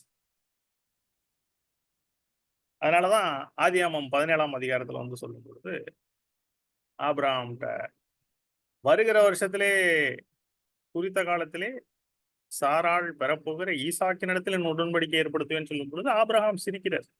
100 வயதானவனுக்கு பிள்ளை பிறக்குமோ அப்படின்னு சொல்லிட்டு, இஸ்மவேல் உமக்கு முன்பாக பிழைப்பானாக விண்ணப்பம் பண்றாரு. 90 வயதான சாராள் பிள்ளை பெறுவாளோ, இஸ்மவேல் உமக்கு முன்பாக பிழைப்பானாகன்னு அப்படி சொல்லும் பொழுதுதான் ஆண்டவர் சொல்றாரு, நிச்சயமாக சாராள் உனக்கு ஒரு குமாரனை பெறுவாள். இஸ்மவேலுக்காக நீ செய்த விண்ணப்பத்தையும் கேட்டேன், அவனையும் பெரிய ஜாதியாக்குவேன், அவனை ஆசீர்வதிப்பேன். ஆனால் இஸ்மவேலிடத்துல தேவ தீர்மானம் அல்ல, ஈசாக்கின் இடத்துல தான் தேவ தீர்மானம். அப்ப இஸ்மவேல் என்பது அடிமை பெண்ணாகி ஆகார இடத்துல பிறந்ததுனால, அதை போல அடிமைத்தனமாகி நியாயப்பிரமாணம் அடிமைத்தனம் கொடுத்தார். இதுதான் கலாத்தியர் 4:29 சொல்றாரு. இப்ப ஏன் நியாயப்பிரமாணத்தை கொடுத்தாருன்னா, ஈசாக்கு வர்ற வரைக்கும் இஸ்மேல் தான் சுதந்திரவாளி போல. ஆனா ஈசாக்கு வந்ததையும் சாரால் சொல்றாங்க ஆதியாகமம் 21ஆம் அதிகாரத்துல. ஆனா ஈசாக்கு ஓடே இந்த அடிமை பெண்ணின் மகன் சுதந்திரவாளியாக இருப்பதில்லை அப்படின்னு சொல்றாங்க. ஆதியாகமம் 21ஆம் அதிகாரத்துல அதை காணும். கரெக்டா பாருங்க, குழந்தை பிறக்க சான்ஸே இல்லை. ஆனால் சாராளுக்கு குழந்தை பிறக்குது. ஏன்னா ஸ்திரீகளுக்குரிய வழிபாடு சாராளுக்கு நின்று போயிருந்ததுன்னு இங்க இருக்கும். ஆதியாகமம் 18ஆம் அதிகாரத்துல 18 ஆபிரகாம் சாராளும் வயசென்ற முதிர்ந்தவர்களா இருந்தார்கள். ஸ்திரீகளுக்குள்ள வழிபாடு சாராளுக்கு நின்று போயிட்டு அப்படின்னா 0% சான்ஸ் குழந்தை. ஆனா அப்ப வந்துட்டு தேவன் என்ன பண்றாரு பாருங்க, 21ஆம் அதிகாரத்துல, கர்த்தர் தாம் சொல்லி இருந்தபடி சாராளின் பேரில் கடாட்சமானார். கர்த்தர் தாம் உரைத்தபடியே சாராளுக்கு செய்துள்ளார். ஆபிரகாம் முதிர் வயதா இருக்கையில் சாராள் கர்ப்பவதியாகி, தேவன் குறித்திருந்த காலத்திலே அப்படின்னா தேவன் ஒரு காலத்தை குறிச்சிருக்காரு. அந்த டைம்ல அவனுக்கு ஒரு குமாரனை பெற்றான். அப்ப ஈசாக்குன்னு பேருறாங்க கர்த்தர் சொன்னபடி. அப்ப சாராள் கர்ப்பவதியா குழந்தை பிறந்தது. மனிதரால் சான்ஸே கிடையாது, முயற்சியே கிடையாது. அது தேவனுடைய கிரியை, தேவனுடைய செயல். அப்ப அதுல தேவனுக்கு மகிமை. ஆனா இஸ்மவேல் பிறந்தது மனிதனுடைய சிந்தனை, மனிதனுடைய யோசனை, மனிதனுடைய முயற்சி. அதுல வந்துட்டு தேவனுக்கு மகிமை இல்லை. அதை தேவன் அங்கீகரிக்கல. ஏன்னா இங்க கீழே வந்து நீங்க பாத்தீங்கன்னா, எகிப்து தேசத்தாலே ஆகார் ஆபிரகாமுக்கு பெற்ற குமாரன் பரியாசம் பண்ணுகிற சாரால் கண்டு ஈசாக்கை பரியாசம் பண்றப்ப ஆபிரகாமை நோக்கி, இந்த அடிமை பெண்ணையும் அவன் மகனையும் புறம்பே தள்ளும். இந்த அடிமை பெண்ணின் மகனின் குமாரனாகிய ஈசாக்கோட சுதந்திரவாளியா இருப்பதில்லை என்றார். அப்படின்னா புறம்ப தள்ளுங்க, ஈசாக்கு தான் சுதந்திரவாளி அப்படின்னு சாரால் சொல்றாங்க. அப்ப ஆபிரகாமுக்கு வருத்தமா இருக்கு. ஏன்னா இஸ்மவேலும் ஆபிரகாமுடைய கர்ப்ப பிறப்பு. ஆனா தேவன் என்ன சொல்றாரு பாருங்க, அப்பொழுது தேவன் ஆபிரகாம் நோக்கி, அந்த பிள்ளையும் உன் அடிமை பெண்ணின் குறித்து சொல்லப்பட்டது. உனக்கு துக்கமா இருக்க வேண்டாம், ஈசாக்கின் இடத்தில் உன் சந்தை விளங்கும். அதனால் சாரால் உனக்கு சொல்வது எல்லாவற்றையும் கேள் அப்படின்னு சொல்றாரு. அப்படின்னா ஈசாக்கு வர்ற வரைக்கும் இஸ்மேல் சுதந்திரவாளி மாதிரி இருக்கலாம். ஆனா ஒன்ஸ் ஈசாக்கு வந்ததுக்கு அப்புறம் இஸ்மேல் சுதந்திரவாளி கிடையாது, தள்ளிருங்க. அப்ப தள்ளியாச்சு. ஆனா அவனையும் பெரிய ஜாதி ஆக்குவேன் அப்படின்னு சொல்றாரு. இதே காரியம் தான் எங்க சொல்லியிருக்குன்னா கலாத்தியர்ல டீடைலா எக்ஸ்பிளைன் பண்றாரு பாருங்க. ஏன்னா இது தேவனுடைய ஒரு செயல். ஈசாக்குங்கிறது, இஸ்மவேல்ங்கிறது மனித சிந்தனை, மனித யோசனை. அப்ப நம்முடைய கிரியை அப்படின்றதுக்கு வரும் அது. இன்னொன்னு பாருங்க, தேவன் குறித்திருந்த காலத்துல. அப்ப குறித்திருந்த காலம்ங்கிறது கலாத்தியர் 4ல சொல்லியிருக்கு பாருங்க. காலம் நிறைவேறின பொழுது ஸ்திரீனிடத்தில் பிறந்தவரும் நியாயப்பிரமாணத்திற்கு கீழாரமாக தம்முடைய குமாரனை தேவன் அனுப்பினார். அப்ப அடையாளம் ஈசாக்கை போல குறித்த காலத்துல. அடுத்து இஸ்மவேல் ஈசாக்கு வர்ற வரைக்கும் எப்படி இஸ்மவேலுக்கு பவரோ அதை போல கலாத்தியர் 3:19 பாருங்க. அப்படியே நியாயப்பிரமாணத்தின் நோக்கம் என்ன, வாக்கு தத்தத்தை பெற்ற சந்ததி வரும் அளவும் அது அக்கிரமங்களின் நிமித்தமாக குட்டப்பட்டு தேவதுரை கொண்டு மத்தியஸ்தன் கையிலே கட்டளையிடப்பட்டது நியாயப்பிரமாணம். அப்படின்னா வாக்குத்தத்தை பெற்ற சந்ததினா இயேசு கிறிஸ்துவின் மூலமாக வருகிற சந்ததி. நாம் தான் அந்த சந்ததின்னு கீழே இருக்கும். நீங்கள் கிறிஸ்துவனுடைய ஆபிரகாமின் சந்ததி அறையும் வாக்குத்தத்தின்படியே சுதந்திரராயும் இருக்கிறீர்கள். அப்ப நாம தான். இப்ப விசுவாசம் வந்த பின்பு நாம் உபாத்திக்கு கீழானவர் அல்லவே. அப்படின்னா விசுவாசம்ங்கிறது இயேசு கிறிஸ்து மூலமாக தான். இப்ப நியாயப்பிரமாணத்தின் நோக்கம் நாம் விசுவாசத்தினாலே நீதிமான்களாக்கப்படுவதற்கு. நியாயப்பிரமாணம் நம்மை கிறிஸ்துவனிடத்தில் வழி நடத்துகிற உபாத்தியா இருந்தது. அப்ப நியாயப்பிரமாணத்தினால நீதிமானாகிறது கூடாத காரியம். அப்படின்னா விசுவாசம் வர்ற வரைக்கும் அது கவர்ன் பண்ணுச்சு. ஆனா இதுல பர்ஃபெக்ஷன் இல்ல. நீ விசுவாசத்தின் மூலமா தான் நீதிமான் ஆகணும்னு நியாயப்பிரமாணம் காண்பித்தது. நியாயப்பிரமாணங்கிறது ஸ்கூல் டீச்சர் மாதிரி. அப்ப காலேஜ் கிராஜுவேஷன்ங்கிறது இன்னும் ஹை லெவல். அப்ப அங்க போகணும் அப்படிங்கிறது தான். அப்ப ஸ்கூல் டீச்சருக்கு ஸ்கூல்ல இருக்க வரைக்கும் தான் பயப்படுவோம். ஒன்ஸ் நம்ம காலேஜுக்கு போயிட்டோம்னா ஸ்கூல் டீச்சர் மேல, ஹெட் மாஸ்டர் மேல மரியாதை இருக்குமே தவிர அவருக்கு கீழே இல்லை. நம்ம அவருக்கு பயப்பட தேவையில்லை. ஏன்னா இப்ப நம்ம காலேஜ் போயிட்டோம், இன்னும் அதுக்கு மேல வேலைக்கு போயிட்டோம்னா அவங்க மேல ஒரு ரெஸ்பெக்ட் இருக்குமே தவிர அவங்களுக்கு பயப்பட வேண்டியதில்லை. ஏன்னால் அவர்களுக்கு கீழ் நாம் இல்லை இப்பொழுது. அதே போலவே விசுவாசம் வந்த பின்பு நாம் உபாத்திக்கு ஸ்கூல் மாஸ்டர்னு சொல்லியிருப்பாருங்க. we are no longer under school master, we are free. நம்ம வந்துட்டு சுதந்திரவாளிகள். இப்ப உங்களுக்கு நல்லா புரியும்னு நினைக்கிறேன். அப்ப உரிமை இருக்கிறது நமக்கு. கீழே பாருங்க, ஈசாக்க சொல்லியிருப்பார் கலாத்தியர் 4. சகோதரரே, நாம் ஈசாக்கை போல வாக்குத்தத்த பிள்ளைகளா இருக்கிறோம். இப்ப எவ்வளவு கிளாரிட்டி இருக்கு பாருங்க. ஆனா அங்க பரியாசம் பண்ணார்ல இஸ்மவேல், அதுதான் இங்க சொல்லியிருக்காரு. ஆகிலும் மாம்சத்தின்படி பிறந்தவன் ஆவின்படி பிறந்தவனை அப்பொழுது துக்கப்படுத்தினது போல இப்பொழுதும் நடந்து வருகிறதுனா, இப்பொழுதும் நம்ம 90% ஆஃப் சர்ச்சஸ்ல போய் இதை நீங்க எக்ஸ்பிளைன் பண்ணீங்கன்னா நம்மள பரியாசம் பண்ணுவார்கள். ஏனென்றால் அவர்கள் இன்னும் இந்த சத்தியத்தை புரிந்து கொள்ளவில்லை. இன்னும் சொல்ல போனா இதை புரிந்து கொண்டு இதன்படி நாம் வாழ்வதுதான் சத்தியம் என்று சொல்லி பவுல் சொல்லுகிறார். இங்க கலாத்தியர் 3ஆம் அதிகாரம் 1 வசனம். புத்தி இல்லாத கலாத்தியரை ஏன் சொல்றாருன்னா திரும்ப அவங்க நியாயப்பிரமாணத்துக்கு போறாங்க. அதனால சொல்றாரு, நீங்கள் சத்தியத்திற்கு கீழ்ப்படியாமற் போகத்தக்கதா உங்களை மயக்கினவன் யார் அப்படின்னா, நியாயப்பிரமாணத்துல என்ன இல்லைன்னா சத்தியம் இல்லை. நியாயப்பிரமாணம் மோசையின் மூலமாய் கொடுக்கப்பட்டது. கிருபையும் சத்தியம் இயேசு கிறிஸ்துவினால் உண்டாயின. அப்ப இயேசு கிறிஸ்து வந்ததையும் இயேசு கிறிஸ்துவின் மூலமாக தான் நாம் சுதந்திரம் அடைகிறோம், நியாயப்பிரமாணத்தினால அல்ல. நானே வழியும் சத்தியமும் ஜீவனுமா இருக்கிறேன்னு சொன்னார். நாம் ஆவியின் மூலமாக அவரோடு சேர கடவோமாக. இதைதான் நான் உங்களுக்கு புரிய வைக்க ட்ரை பண்றேன். அப்ப இஸ்மவேல் என்பது நம்முடைய கிரியை, நியாயப்பிரமாணத்தின் கிரியை. ஈசாக் என்பது தேவனுடைய செயல். அப்ப ரட்சிப்பு என்பது தேவனுடைய செயல்ல தான். அவர் தேவ மகிமை, தேவனுக்கான மகிமை போகுது. இப்ப உங்களுக்கு தெளிவா புரியும்னு நினைக்கிறேன். இதுலதான் விடுதலை இருக்குன்னு கலாத்தியர் 5ஆம் அதிகாரத்திலாம் சொல்லப்பட்டிருக்கு. இப்ப நீங்க நல்லா படிச்சீங்கன்னா உங்களுக்கு நல்லா புரியும். அப்ப விடுதலையோடு வாழ்றீங்களா, இல்லை தேவன் நம்மை தண்டித்திருவார், தேவன் நம்மை தப்பு பண்ணா அழிச்சிருவார் அப்படிங்கிற ஒரு பயத்திலே வாழ்றீங்களா? புத்திரராய் இருக்கிறீர்களா, இல்லை அடிமைகளாக இருக்கிறீர்களா? சரி, நன்றாக சிந்தியுங்கள். இன்னும் இந்த வார தலைப்புக்குள்ளேயே நான் போன வாரம் பார்த்ததே இன்னும் மோர் இன்சைட் தான் கொடுத்துருக்கேன். இப்பதான் இந்த தலைப்புக்குள்ள போறேன். அதனாலதான் நான் ஆரம்பத்திலே சொன்னேன் 1 ஹவருக்கு மேல. சரி, ஓகே. இப்ப இந்த வார ஒரு தலைப்புக்குள்ளாக நான் போறேன்.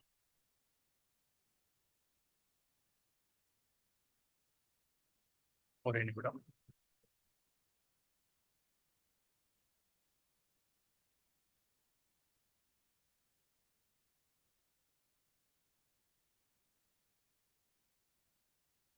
லேப்டாப்ல ப்ராப்ளம் இருக்கு. ஓகே, சரி. இப்ப முக்கியமாக அடுத்த ஒரு ஸ்டெப்புக்குள்ள போறோம். இப்ப புதிய சிருஷ்டி அப்படிங்கிறதுக்கான ஒரு ஆயத்தமான ஒரு நிலைமைக்கு போறோம். இப்ப பழைய சிருஷ்டியை புரிஞ்சுக்கிட்டோம், பழைய உடன்படிக்கையை ரொம்ப தெளிவாக புரிஞ்சுக்கிட்டோம். இப்ப புதிய சிருஷ்டி என்கிறதற்கான ஒரு ஆயத்த நிலைமைக்குள்ளாக நாம் போக இருக்கிறோம். அப்ப ப்ரிப்பரேஷன் ஃபேஸ் என்பது என்ன அப்படின்னு பாத்தீங்கன்னா, ஒரு விஷயத்த நல்லா புரிஞ்சுக்கணும். என்னன்னா, நாம் எல்லாருமே பாவத்தினாலேயோ அல்லது நியாயப்பிரமாணத்தினாலேயோ, ஏன்னா நியாயப்பிரமாணம் தான் பாவத்திற்கு பலன் கொடுக்குது, அதன் மூலமாக நாம் குற்றவாளிகளாக தான் இருக்கோமே தவிர நீதிமான்கள் ஆகவில்லை. இப்ப குற்றவாளிகள் என்று சொன்னால் அதற்கான சரியான தண்டனை என்ன என்று சொல்லி கேட்டீங்கன்னா, நமக்கு நீதியான நியாய தீர்ப்பு வர வேண்டும். இதுதான் ரோமர் 1:30 இருக்கு. இப்படிப்பட்டவர்கள் இப்படிப்பட்டவர்களை செய்கிறவர்கள் சொல்லியிருப்பார். இப்படிப்பட்டவர்களை செய்கிறவர்கள் மரணத்துக்கு பாத்திரராக இருக்கிறார்கள் என்று தேவன் தீர்மானித்த நீதியான தீர்ப்பை அவர்கள் அறிந்திருந்தும் அவைகளை தாங்களே செய்கிறதும் அல்லாமல் அவைகளை செய்கிற மற்றவரிடத்திலும் பிரியப்படுகிறவர்களுமா இருக்கிறார்கள். அப்ப இப்ப நம்ம எல்லாருக்குமே என்ன இருக்குன்னா, தேவனுடைய நீதியான நியாய தீர்ப்பு என்னன்னா, அதற்கு மேலே ஒரு அநேக காரியங்கள் கொடுத்திருக்கும். சகலவித அநியாயம், வேசித்தனம், துரோகம், பொருளாசை இதெல்லாம் நிறைந்து இதெல்லாம் செய்றவங்க அவங்களுக்கு நீதியான நியாய தீர்ப்பு இருக்குன்னு சொல்லப்பட்டிருக்கும். அப்ப நீதியான நியாய தீர்ப்பு என்னன்னா எல்லாரையும் நரகத்திலே தள்ள வேண்டும் தேவன், எல்லாருக்கும் ஆக்கினையை கொடுக்க வேண்டும். அப்ப நியாய தீர்ப்பும் நீதியும் அதை தேவனிடத்தில் கேட்கிறது. Justice and righteousness demands. அப்படி தப்பு பண்ணா அதுக்கு நீதியான தண்டனையை கொடுக்கணும். அதுதான் நீதி. ஆனால் தேவன் அப்படி நியாயம் தீர்க்க வேண்டும் என்றால் அதை அவரு ரொம்ப ஈஸியா பண்ணிட்டோம். இன்னும் சொல்ல போனா ஆதாமேவாள் பாவம் செய்த பொழுது மனுக்குலமே வேணாம் என்று சொல்லி ஆதாமேவாளை அழித்திருந்தார் என்றால் ரொம்ப சுலபம். ஆதாமேவாளோடு சேர்த்து உலகத்தையும் அழித்திருக்கலாம், ஒன்றும் தேவையில்லை என்று சொல்லி. இன்னும் சொல்ல போனா ஒருவேளை அப்ப அவரு விட்டிருந்தாருன்னா கூட நோவாவின் காலத்துல பாவம் அதிகமாக பெருகின பொழுது நோவாவுடைய குடும்பத்தை தவிர முழு உலகத்தையும் ஜலப்பிரளயத்தினால அழித்தார். எல்லா விலங்குகளுக்கும் ஒரு ஜோடி எடுத்தா எல்லாம் தெரியும் உங்களுக்கு. அப்ப எதுக்கு நோவாவையும் குடும்பத்தையும் மட்டும் காப்பாத்திட்டு அப்பயே ஒன்னா முடிச்சிருக்கலாம்ல. அப்ப செஞ்சிருக்கலாம். தேவையே இல்லை இந்த பிசினஸ் அப்படின்னு சொல்லி இதை முடிச்சுட்டு போயிருக்கலாம். ஆனால் தேவன் அவ்வாறு செய்யவில்லை. ஏனென்றால் தேவனுடைய அன்பு அவ்வாறு அவரை செய்யக்கூடாதபடி அவரை தடுத்து நிறுத்துகிறது. எல்லாரையும் நியாயம் தீர்க்காதபடி நேரடியாக. இன்னும் சொல்ல போனா தேவனுடைய தீர்மானம் வந்துட்டு நம்மை முற்றிலுமாக அழித்து நிர்மூலமாக்குறதற்கு இல்லை, ஆனால் தேவ பக்தி உள்ள சந்ததியை மனிதரிடத்திலிருந்து எடுப்பது. அதுதான் அவருடைய தெய்வீக தீர்மானம் உலக தோற்றத்திற்கு முன்ன. இன்னும் சொல்ல போனா இந்த ஒரு வசனத்தை நீங்க பாத்தீங்கன்னா யாத்திராகம் 34 ரொம்ப கூர்மையா நீங்க கவனிச்சீங்கன்னா உங்களுக்கு ஒரு சில சத்தியங்கள் புரியும். அங்க 2 எதிர்மாறான சிந்தனைகள் ஒரே வசனத்துல சொல்லப்படுகிறது. 1000 தலைமுறைகளுக்கு இரக்கத்தை காக்கிறவர் கர்த்தர் அவரை பத்தி சொல்றார். அக்கிரமத்தையும் மீறுதலையும் பாவத்தையும் மன்னிக்கிறவர். இந்த ஸ்டேட்மெண்ட் மட்டும் எடுத்து அக்கிரமம், மீறுதல், பாவம் இதெல்லாம் மன்னிக்கிறவர், மன்னிப்பாராம். ஆனா அடுத்த வசனம் குற்றவாளியை குற்றமற்றவனாக விடாமல் பிதாக்கள் செய்த அக்கிரமத்தை பிள்ளைகளிடத்திலும் பிள்ளைகளிடத்திலும் 3ஆம் 4ஆம் தலைமுறை மட்டும் விசாரிக்கிறவர், விசாரிப்பாராம். அப்ப இதுல வந்துட்டு மன்னிக்கிறவராகவும் இருக்கிறார், இதுல அதை விசாரிக்கிறவர்னா அதை விசாரிச்சு தண்டனை வழங்குகிறவர். அப்ப மன்னிக்கிறவராகவும் இருக்கிறார், அதே நேரத்தில் தண்டிக்கிறவராகவும் இருக்கிறார். என்ன சொல்றாருன்னா இது எல்லாத்தையும் நான் மன்னிக்கணும்பா, ஏன்னா நான் மன்னிக்க தயை பெருத்தவர், இரக்கத்தை காக்கிறவர். ஆனா அதே நேரத்துல என்னால மன்னிக்க முடியாது, ஏன்னா நான் நீதி உள்ளவர். மன்னிக்கணும், அதே நேரத்துல மன்னிக்க கூடாது. 2 எதிர்மாறான சிந்தனைகள், ரெண்டுமே ஆப்போசிட். எப்படி ரெண்டையுமே நிறைவேற்றுவது? இங்க ஒரு பெரிய கான்ஃபிளிக்ட் வருது. அதான் கான்ஃபிளிக்ட்ஸ், இட்ஸ் செல்ஃப் கான்ஃபிளிக்ட்ஸ். தேவனுடைய கேரக்டரை செல்ஃப் கான்ஃபிளிக்ட் பண்ணுது. அப்ப ரெண்டையுமே எப்படி நிறைவேற்றினார் என்றால் அதுதான் சிலுவை. இயேசுதான் அந்த சொல்யூஷன். என்னன்னா தன்னுடைய குமாரனை உலகத்துல கொடுத்து அவரை சிலுவையிலே நம்முடைய பாவங்களுக்காக தண்டித்து நமக்கு மன்னிப்பு கொடுத்தார். இப்போ ஒருத்தர் பாவம் செஞ்சுட்டாங்கன்னா, ஒருத்தர் தப்பு பண்ணிட்டாங்க அப்படின்னா அவங்களுக்கு 2 ஆப்ஷன். ஒண்ணு அவரை மன்னிக்கலாம், இல்லைன்னா அவரை தண்டிக்கலாம். ஆனா தேவன் என்ன பண்ணணும்னா ரெண்டையுமே செய்ய முடியாது. ஆனா தேவன் வந்துட்டு ரெண்டையும் பண்ணார். என்னன்னா அவரே அந்த நியாய தீர்ப்பை தன்மேலே எடுத்தார், நீதி சாட்டிஸ்ஃபை ஆயிடுச்சு, நமக்கு மன்னிப்பை கொடுத்தார், அன்பு சாட்டிஸ்ஃபை ஆயிடுச்சு. அப்ப அன்பும் நீதியும் நிறைவேறுகிற இடம் சிலுவை. அதனால சங்கீதத்துல ஒரு இடத்துல சொல்லுங்க, கிருபையும் சத்தியம் ஒன்றை ஒன்று சந்திக்கும், நீதியும் சமாதானமும் ஒன்றை ஒன்று முத்தம் செய்யும். எல்லாமே சேருகிற ஒரு இடம் இயேசு, எல்லாமே சேருகிற ஒரு இடம் சிலுவை. நமக்கு அதன் மூலமாக தான் கிருபை. அவருடைய பரிபூரணத்தினாலே நாம் எல்லாரும் கிருபையின் மேல் கிருபை பெற்றோம். இது போன்ற ஒரு காரியம் வேறு எந்த ஒரு மதத்திலோ மார்க்கத்திலோ சொல்லப்படவில்லை. ஏன்னா இதுதான் உண்மையான தேவனுடைய அன்பு, தேவனுடைய சுபாவம். This is the true God. அப்ப இதற்கு பதிலாக அநேக காரியங்களை கொண்டு வந்து பிசாசு எவ்வளவுதான் இத டூப்ளிகேட் பண்ண ட்ரை பண்ணாலும் இயேசுவினுடைய சிலுவை பாடு மரணத்தை அவனால டூப்ளிகேட் பண்ண முடியல. ஏன்னா இதுதான் ஒரிஜினல் ஒர்க் ஆஃப் காட். அதனாலதான் அதை ஏற்றுக்கொள்ளாதவாறு அநேகரை அவன் பழிக்க வைக்க செய்கிறான். சரி, போகட்டும்.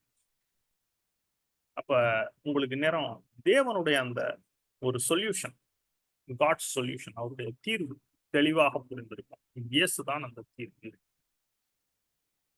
அப்ப நமக்கு என்ன பண்ணார்னா, இரக்கத்தை கொடுத்தார், மன்னிப்பை கொடுத்தார், இன்னும் தண்டனை இல்லாமை கொடுத்தார். அதோடு கூட அவருடைய பிள்ளைகளாக கூட ஆக்கிட்டாரு. இன்னும் ஆசீர்வாதங்களையும் கொடுத்தாரு. இதெல்லாம் சேர்ந்த பேக்கேஜ். அதுக்கான வார்த்தை தான் கிருபை, கிரேஸ். தகுதியே இல்லை நமக்கு, ஆனா எல்லா தகுதியுமே உடையவர்களாக இருக்கிறோம். எப்படின்னா கிருபையினால, இயேசு கிறிஸ்துவின் கிருபையினால மாத்திரமே, வேற ஒண்ணும் கிடையாது. அது மட்டும்தான். நல்ல ஆழமாக உங்களுடைய இருதயத்திலே பதித்துக் கொள்ளுங்கள். கர்த்தராகிய இயேசு கிறிஸ்துவின் கிருபை அப்படின்னு சொல்றோமே, அதுக்கான அர்த்தம் இதுதான். நீதியா ஒரு ஆசீர்வாதத்தையும் பெறறதுக்கு நமக்கு தகுதி இல்லை. எல்லா தண்டனையும் எல்லா சாபத்தையும் பெற்று அனுபவிக்க வேண்டிய நமக்கு இரக்கம், மன்னிப்பு, அன்பு, ஆசீர்வாதம், நித்திய ஜீவன் எல்லாத்தையும் கொடுத்திருக்கிறார் இல்லைங்களா? பாதுகாப்பு, இந்த உலகத்துல பராமரிப்பு, இது எல்லாத்தையும் கொடுத்திருக்காருல்ல, அதுதான் கிருபை. எவ்வளவு பெரிய ஒரு அன்பு பாருங்க. நீங்களே யோசிச்சு பாத்தீங்கன்னா, இன்னும் கொஞ்சம் அதை ஃபீல் பண்ணி பாத்தீங்கன்னா புரியும். சரி, ரைட், இருக்கட்டும். அப்ப இப்ப என்னன்னா, now we are spared from eternal condemnation. இப்ப நித்திய தண்டனை ஆகிய அழிவு, நரகம், அதிலிருந்து நாம் காப்பாற்றப்பட்டிருக்கிறோம். Saved from it. அதற்கான ஒரு வார்த்தை தான் ரட்சிப்பு, சால்வேஷன். புரியுதா உங்களுக்கு? ரட்சிப்பு என்றால் என்ன? நம்முடைய பாவத்தின் நிமித்தமாக நமக்கு வருகிற தண்டனை எல்லாவற்றையும் நீக்கி அதிலிருந்து மன்னிப்பை கொடுத்து நமக்கு நித்திய ஜீவனை கொடுக்கிறார். இதுதான் ரட்சிப்புக்கான அர்த்தம், விளக்கம். அந்த விளக்கத்துக்கு கூட ஒரு வசனம் இருக்கு. அந்த வசனத்தை பார்க்க போறோம். அதுக்கு முன்பாக இந்த மொத்த பேக்கேஜும், இந்த கிருபையின் மூலமாக வருகிற ரட்சிப்பு எப்படி வருதுன்னா, ஜஸ்ட் லைக் தட் வந்தார்ல, இயேசுவினுடைய சிலுவை பாடு, மரணம், உயிர்த்தெழுதல் மூலமாக நமக்கு வருகிறது. அப்ப இந்த செய்தி தான் என்னன்னா, நற்செய்தி என்னன்னா, நம்மளுக்கு தண்டனை, நீதியான தண்டனை இருக்குது. ஆனா அந்த தண்டனை நம்ம அனுபவிக்கணும்னு தேவையில்லை. ஏன்னா நமக்கு அதுக்கு பதிலாக கிருபை கொடுக்கப்பட்டிருக்கு, ரட்சிப்பு கொடுக்கப்பட்டிருக்கு. ஏன்னா இயேசு கிறிஸ்துவினுடைய பாடு, மரணம், உயிர்த்தெழுதல் மூலமாக. இதுதான் சுவிசேஷம். This is what is called the gospel, the core of gospel. புரியுதா? அப்போ ரட்சிப்பு அப்படின்னு வந்தாலே அந்த இடத்துல நம்ம சுவிசேஷத்தை சொல்லாமல் இருக்க, சுவிசேஷத்தின் மூலமாக ரட்சிப்பு. ஆனா சுவிசேஷம் மாத்திரம் அல்ல, அதோடு கூட இன்னும் ஒரு சில இன்கிரீடியன்ஸும் இருக்கு. அது இன்கிரீடியன்ஸ் பார்ப்போம். அதுக்கு முன்பாக இந்த வசனத்தை பார்த்தரலாம். சால்வேஷன் அப்படின்னா என்ன? லூக்கா 1ஆம் அதிகாரம் 77ஆம் வசனம். எப்படி ரட்சிக்கப்படுறோங்கிற சொல்ல, சால்வேஷன்னா என்ன? நம்ம தேவனுடைய உருக்கமான இரக்கத்தினாலே அவருடைய ஜனத்துக்கு பாவ மன்னிப்பாகிய ரட்சிப்பை தெரியப்படுத்த அவருக்கு முன்னாக நடந்து போவாய். அப்ப பாவ மன்னிப்பு தான் ரட்சிப்பு. அப்ப மன்னிப்புங்கிற ஒரு காரியம் தான் ரட்சிப்பு. மன்னித்து நமக்கும் இரக்கம் செய்து அவரோடு கூட இருப்பதை போல, அவரோடு கூட இருக்கும்படி அவர் சேர்த்துக் கொள்வதுதான் ரட்சிப்பு. இதுதான் சுவிசேஷம். இது புதிய சிருஷ்டி கிடையாது. இது புதிய சிருஷ்டி ஆயத்த பகுதி, ஃபர்ஸ்ட் ஸ்டெப், பிகினிங்னு கூட சொல்லலாம். ஃபர்ஸ்ட் ஸ்டெப் கிடையாது, ஃபர்ஸ்ட் ஸ்டெப்புக்கு முன்னாடி. ஆனா இது பேசிக்ஸ். ஓகே, நான் இது பண்ணல.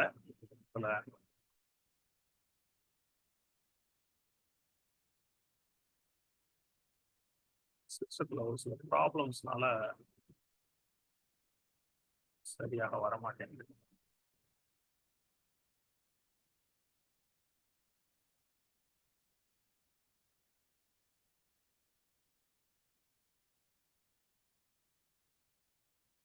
கரெக்டா இருக்கு. அப்போ சுவிசேஷம் என்பதை குறித்து இன்னும் சற்று ஆழமாக நாம் சிந்திக்கலாம். ஓகே, அப்ப எல்லாருமே ரட்சிக்கப்பட்டுருவார்களா? உலக மக்கள் அனைவருமே ரட்சிக்கப்பட்டுருவார்களா அப்ப அவரு தான் சொல்யூஷன் கொடுத்துட்டாரு அப்படின்னா இல்ல. ஏன்னா நீங்க இப்ப பேங்க்ல போய் ஒரு ஏதோ முதலீடு பண்றீங்க, இன்வெஸ்ட்மெண்ட் பண்றீங்க, இல்ல ஏதோ ஒரு இன்சூரன்ஸ் எடுக்கிறீங்க, இல்ல மியூச்சுவல் ஃபண்ட்ஸ் ஏதோ ஒன்று போடுறீங்கன்னு வச்சுக்கோங்க. அதுல என்ன போட்டிருப்பாங்கன்னா எல்லாம் கொடுத்துட்டு எல்லாம் சொல்லிட்டு டேர்ம்ஸ் அண்ட் கண்டிஷன்ஸ் அப்படின்னு கொடுத்துருப்பாங்க. இன்னும் நீங்க டிவியில் அட்வர்டைஸ்மெண்ட்லாம் நோட் பண்ணீங்கன்னா இந்த மியூச்சுவல் ஃபண்ட்ஸ்க்கான விளம்பரத்துல சொல்லுவாங்க, மியூச்சுவல் ஃபண்ட்ஸ் என்பது mutual funds R subjected to market risk அப்படின்னு சொல்லி, சந்தை அபாயங்களுக்கு உட்பட்டவைகள். ஆகையால் நீங்க என்ன பண்ணுங்க, அதை எடுப்பதற்கு முன்பு வழங்கும் பத்திரத்தை கவனமாக படிக்கவும் அப்படின்னு சொல்லியிருப்பாங்க. அப்ப டேர்ம்ஸ் அண்ட் கண்டிஷன்ஸ் அப்ளை. அப்ப இந்த இடத்துல நம்மளும் என்ன பண்ணணும்னா வேதத்தை கவனமாக படிக்க வேண்டும். இங்க ஒரு வசனத்தையும் அங்க ஒரு வசனத்தையும் மாத்திரம் எடுத்துக்கொண்டு அதை மாத்திரம் சொல்லிக்கொண்டே போகக்கூடாது. உதாரணத்துக்கு இப்ப கள்ள போதகர்கள் போதிக்கும் பொழுது எப்படி போதிப்பாங்கன்னா, உதாரணத்துக்கு யெகோவா விட்னஸஸ் எடுத்துக்கங்க. அவங்க போதிக்கும் பொழுது எப்படி போதிப்பாங்கன்னா, நரகம் என்று ஒன்று இல்லை, அழிவு என்று ஒன்று இல்லை. அது தவறான போதனை. ஏன்னா தேவன் தம்முடைய ஒரே பேரான குமாரனை விசுவாசிக்கிறவன் எவனோ அவன் கெட்டு போகாமல் நித்திய ஜீவனை அடையும்படிக்கு அவரை தந்தருளினார் அப்படின்னு சொல்லியிருக்கேன். இந்த அளவுக்கு உலகத்தின் மீது அன்பு கூர்ந்தார். அடுத்து உலகத்தை ஆக்கினைக்குள்ளாக தீர்க்கும்படி தேவன் தம்முடைய குமாரனை அனுப்பாமல் உலகம் அவராலே ரட்சிக்கப்படும்படியாகவே அனுப்பினார். அப்ப வசனம் இருக்கா? இருக்கு. We agree.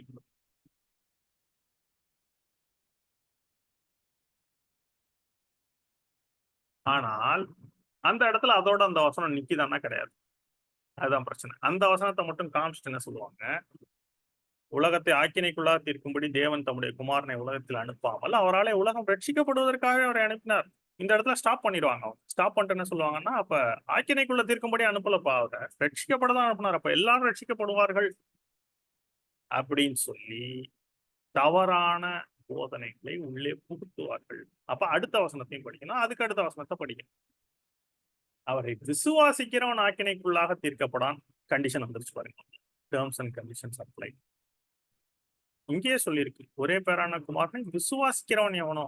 அப்ப இங்க பாருங்க, அவரை விசுவாசிக்கிறவன் ஆக்கினைக்குள்ளாக தீர்க்கப்படான். விசுவாசியாதவனோ தேவனுடைய ஒரே பேரான குமாரனுடைய நாமத்தில் விசுவாசம் உள்ளவனா இராதபடியினால் அவன் ஆக்கினை தீர்ப்புக்கு உட்பட்டாயிற்று, உள்ள போயாச்சுன்னே சொல்றாரு. ஏன் அந்த தீர்ப்பு அப்படின்னா அடுத்த வசனம் சொல்லுது, ஒளியானது உலகத்திலே வந்திருக்கும். இப்ப இயேசு கிறிஸ்துங்கிற ஒளி உலகத்தில் வந்திருக்கும். மனுஷருடைய கிரியைகள் பொல்லாதவர்களா இருக்கிறபடினால், பீப்புள்ஸ் ஒர்க்ஸ் ஆர் பேட். மனுஷருடைய கிரியைகள் பொல்லாதலா இருக்கிறது, அதுதான் காரணம். அவங்க என்ன பண்ணலன்னா அந்த கிரியைகள் மாற்றப்படும்படி ஒளிக்கு வரலையா, அவர்கள் ஒளியை பார்க்கல இருளையே விரும்புறாங்க. மோஸ்ட் ஆஃப் த பீப்புள் இந்த வரைக்கும். இப்ப கூட இதை சொன்னா, விசுவாசிக்க மாட்டார்கள், விசுவாசித்தாலும் தங்களுடைய பொல்லாத கிரியை விட்டு மனம் திரும்பாதவாறு அவர்கள் ஒளியின் இடத்திற்கு வர மாட்டார்கள். ஓகே, ஆனா நம்ம என்ன பாக்குறோம்னா தெளிவா, only those who believe in the gospel will be saved. அப்ப இந்த இடத்துல விசுவாசம் காரியம் இருக்கு. அப்ப ரட்சிப்பு அப்படின்னா சுவிசேஷம் மாத்திரம் அல்ல, கூடவே விசுவாசம். இதையும் புரிஞ்சுக்கணும். ரோமர் 1ஆம் அதிகாரத்துல மார்ட்டின் லூத்தர் அவருடைய கண்களை திறந்த வசனம் இருக்கு. அந்த இடத்துல ரட்சிப்பு வரும், விசுவாசம் வரும், சுவிசேஷம் வரும், மூன்றுமே வரும். பாருங்க, கிறிஸ்துவின் சுவிசேஷத்தை குறித்து நான் வெட்கப்படேன்.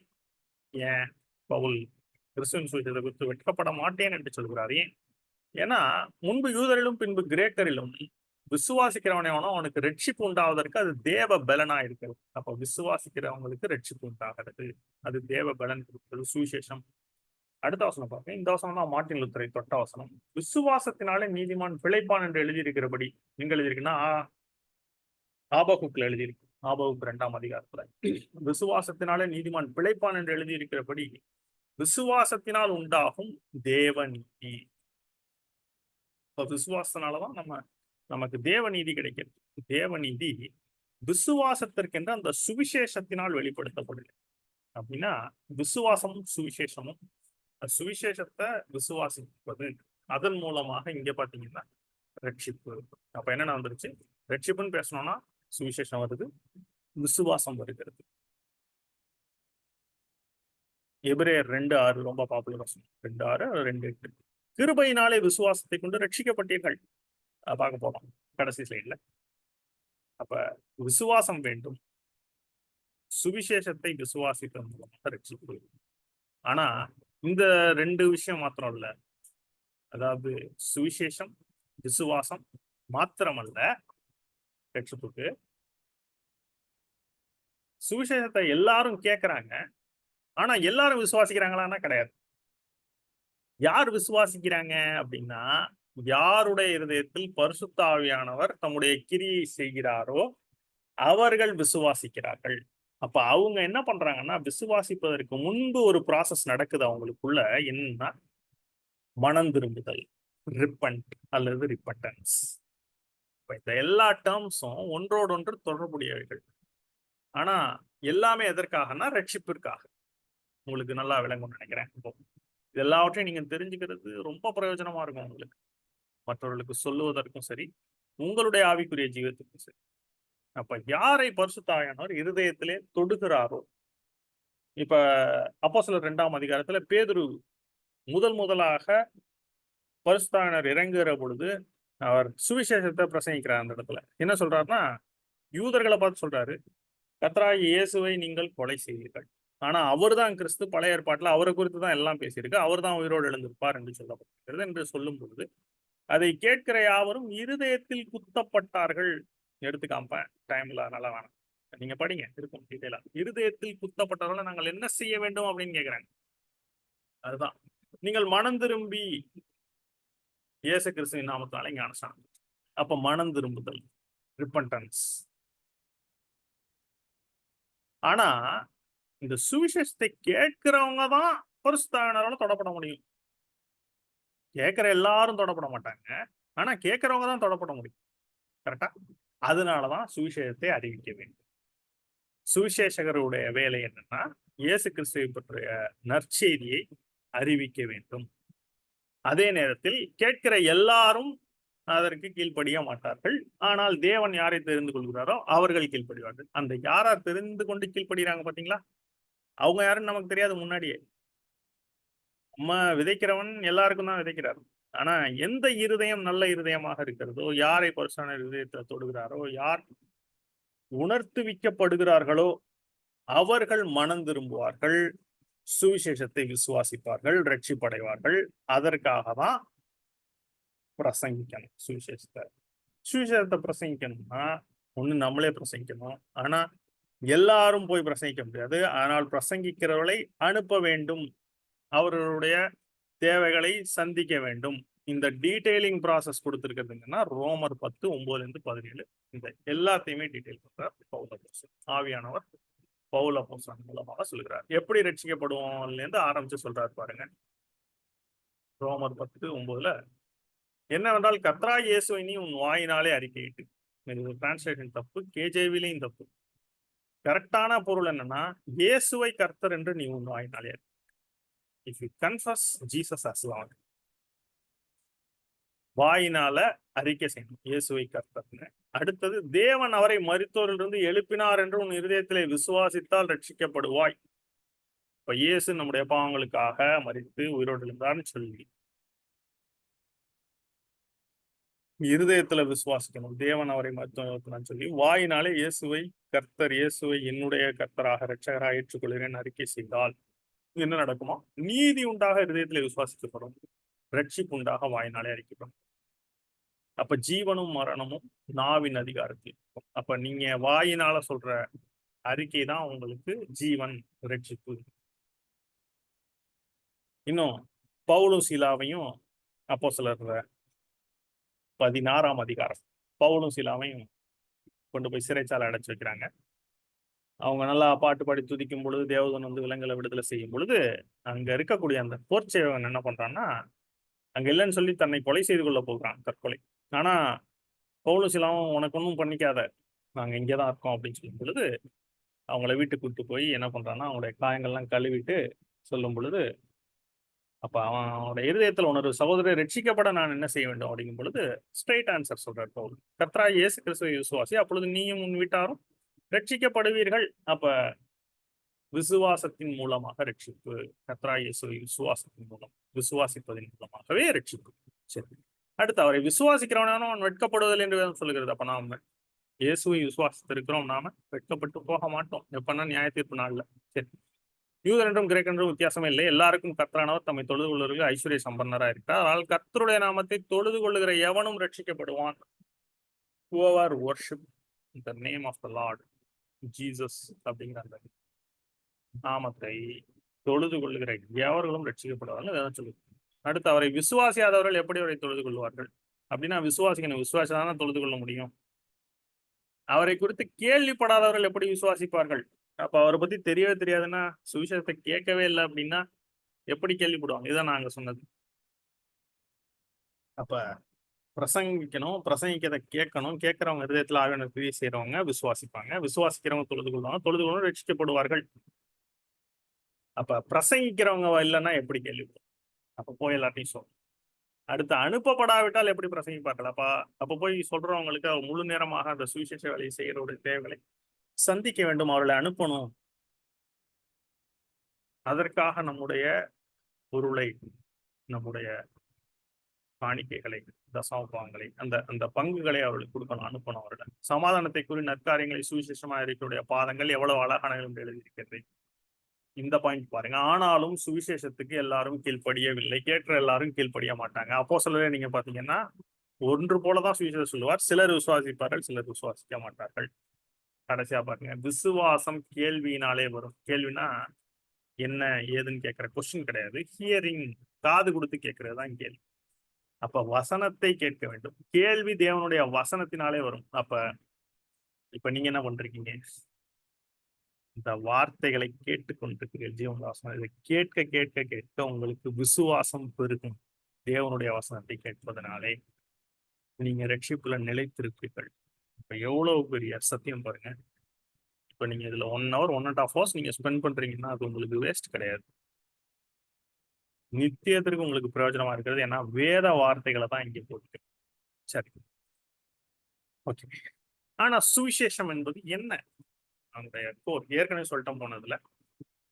அப்ப சுவிசேஷம் என்பது தேவன் நமக்கு ஏற்படுத்தி வைத்திருக்கிற அந்த தீர்வு, சொல்யூஷன். நாம் கேட்டிருக்கு போகாதவாறு தேவன் நமக்கு சொல்லி வச்சிருக்க தீர்வு. இன்னும் யோவான் 3:15 கூட அந்த சாராம்சத்தை கூட நம்ம சுவிசேஷம்னு சொல்லலாம். தேவன் தம்முடைய ஒரே பேரான குமாரனை விசுவாசிக்கிறாங்க, அதை சொல்லலாம். ஆனா இந்த இடத்துல ஒன்று கொஞ்சம் பாடல டீட்டெயிலா சொல்றாரு பாருங்க. ஃபர்ஸ்ட், அன்றையும் சகோதரரே, நான் உங்களுக்கு பிரசங்கித்த சுவிசேஷத்தை மறுபடியும் உங்களுக்கு தெரியப்படுத்துகிறேன். சுவிசேஷத்தை திரும்ப சொல்றாரு. என்ன? நீங்களும் அதை ஏற்றுக்கொண்டு அதில் நிலைத்திருக்கிறீங்க. நான் உங்களுக்கு பிரசங்கித்த பிரகாரமாய் நீங்கள் அதை கை கொண்டிருந்தால் அதனால ரட்சிக்கப்படுவீர்கள். அப்படின்னா அதை கை கொண்டிருந்தாலும் அதுல நிலைத்திருந்தால், அதே விசுவாசத்துல உறுதியா இருந்தீங்கன்னா கடைசி வரைக்கும் ரட்சிக்கப்படுவீர்கள். மற்றபடி உங்கள் விசுவாசம் விருதாக இருக்கும். அப்படின்னா விசுவாசித்து கொண்டே இருந்தால். இப்ப நிறைய கேள்விகள் உங்களுக்கு இதை பத்தி எல்லாம் ஃபியூச்சர்ல நான் சொல்றேன். ஒருவேளை இப்ப ஒரு தடவை ரட்சிக்கப்பட்டா ஒன் சேவ்டு ஆல்வேஸ் சேவ்டுன்னு சொல்றாங்களே, அதெல்லாம் என்ன? அதை பத்தி எல்லாம் பின்னாடி பார்க்கலாம். இப்ப நான் அடைந்ததும் உங்களுக்கு பிரதானமா ஒப்புவித்தது என்னவென்றால், கிறிஸ்துவானவர் வேத வாக்கியங்களின்படி நமது பாவங்களுக்காக மரித்தார். இதுதான் சுவிசேஷம். இப்ப மேல என்ன சொல்றாரு? பிரசங்கித்த சுவிசேஷத்தை மறுபடியும் தெரியப்படுத்துறேன்னு சொல்லிட்டு, நான் அடைந்த உங்களுக்கு பிரதானமாக ஒப்புவித்ததும் என்னவென்றால், கிறிஸ்துவானவர் வேத வாக்கியங்களின்படி நமது பாவங்களுக்காக மரித்து, அப்படிங்கிறதா சுவிசேஷம். ஃபர்ஸ்ட் பாருங்க, வேத வாக்கியங்களின்படியே நம்ம பாவங்களுக்காக அவர் தண்டனையை செலுத்திட்டார், தண்டனை அனுபவிச்சிட்டார். நமது பாவங்களுக்காக மரித்து அடக்கம் பண்ணப்பட்டு வேத வாக்கியங்களின்படி 3ஆம் நாளில் உயிர் தெழுந்துட்டார். உயிர் தெழுந்துட்டார்னா என்ன அர்த்தம்னா, அவருடைய பலி ஏற்றுக்கொள்ளப்பட்டு விட்டது. அப்படின்னா நமக்கு பாவ மன்னிப்பு கன்ஃபார்ம் ஆயிடுச்சு. உயிர் தெழுந்து கேவாவுக்கும் பின் பன்னீருக்கும் தரிசனமானார். அவ்வளவுதான். இதுதான் சுவிசேஷம். என்னன்னா, நம்முடைய பாவங்களுக்காக மரித்தார், 3ஆம் நாள்ல உயிர் தெழுந்தார், முடிஞ்சிருச்சு. சுவிசேஷம். இது விசுவாசிக்கும் பொழுது நமக்கு ரட்சிப்பு உண்டாகிறது.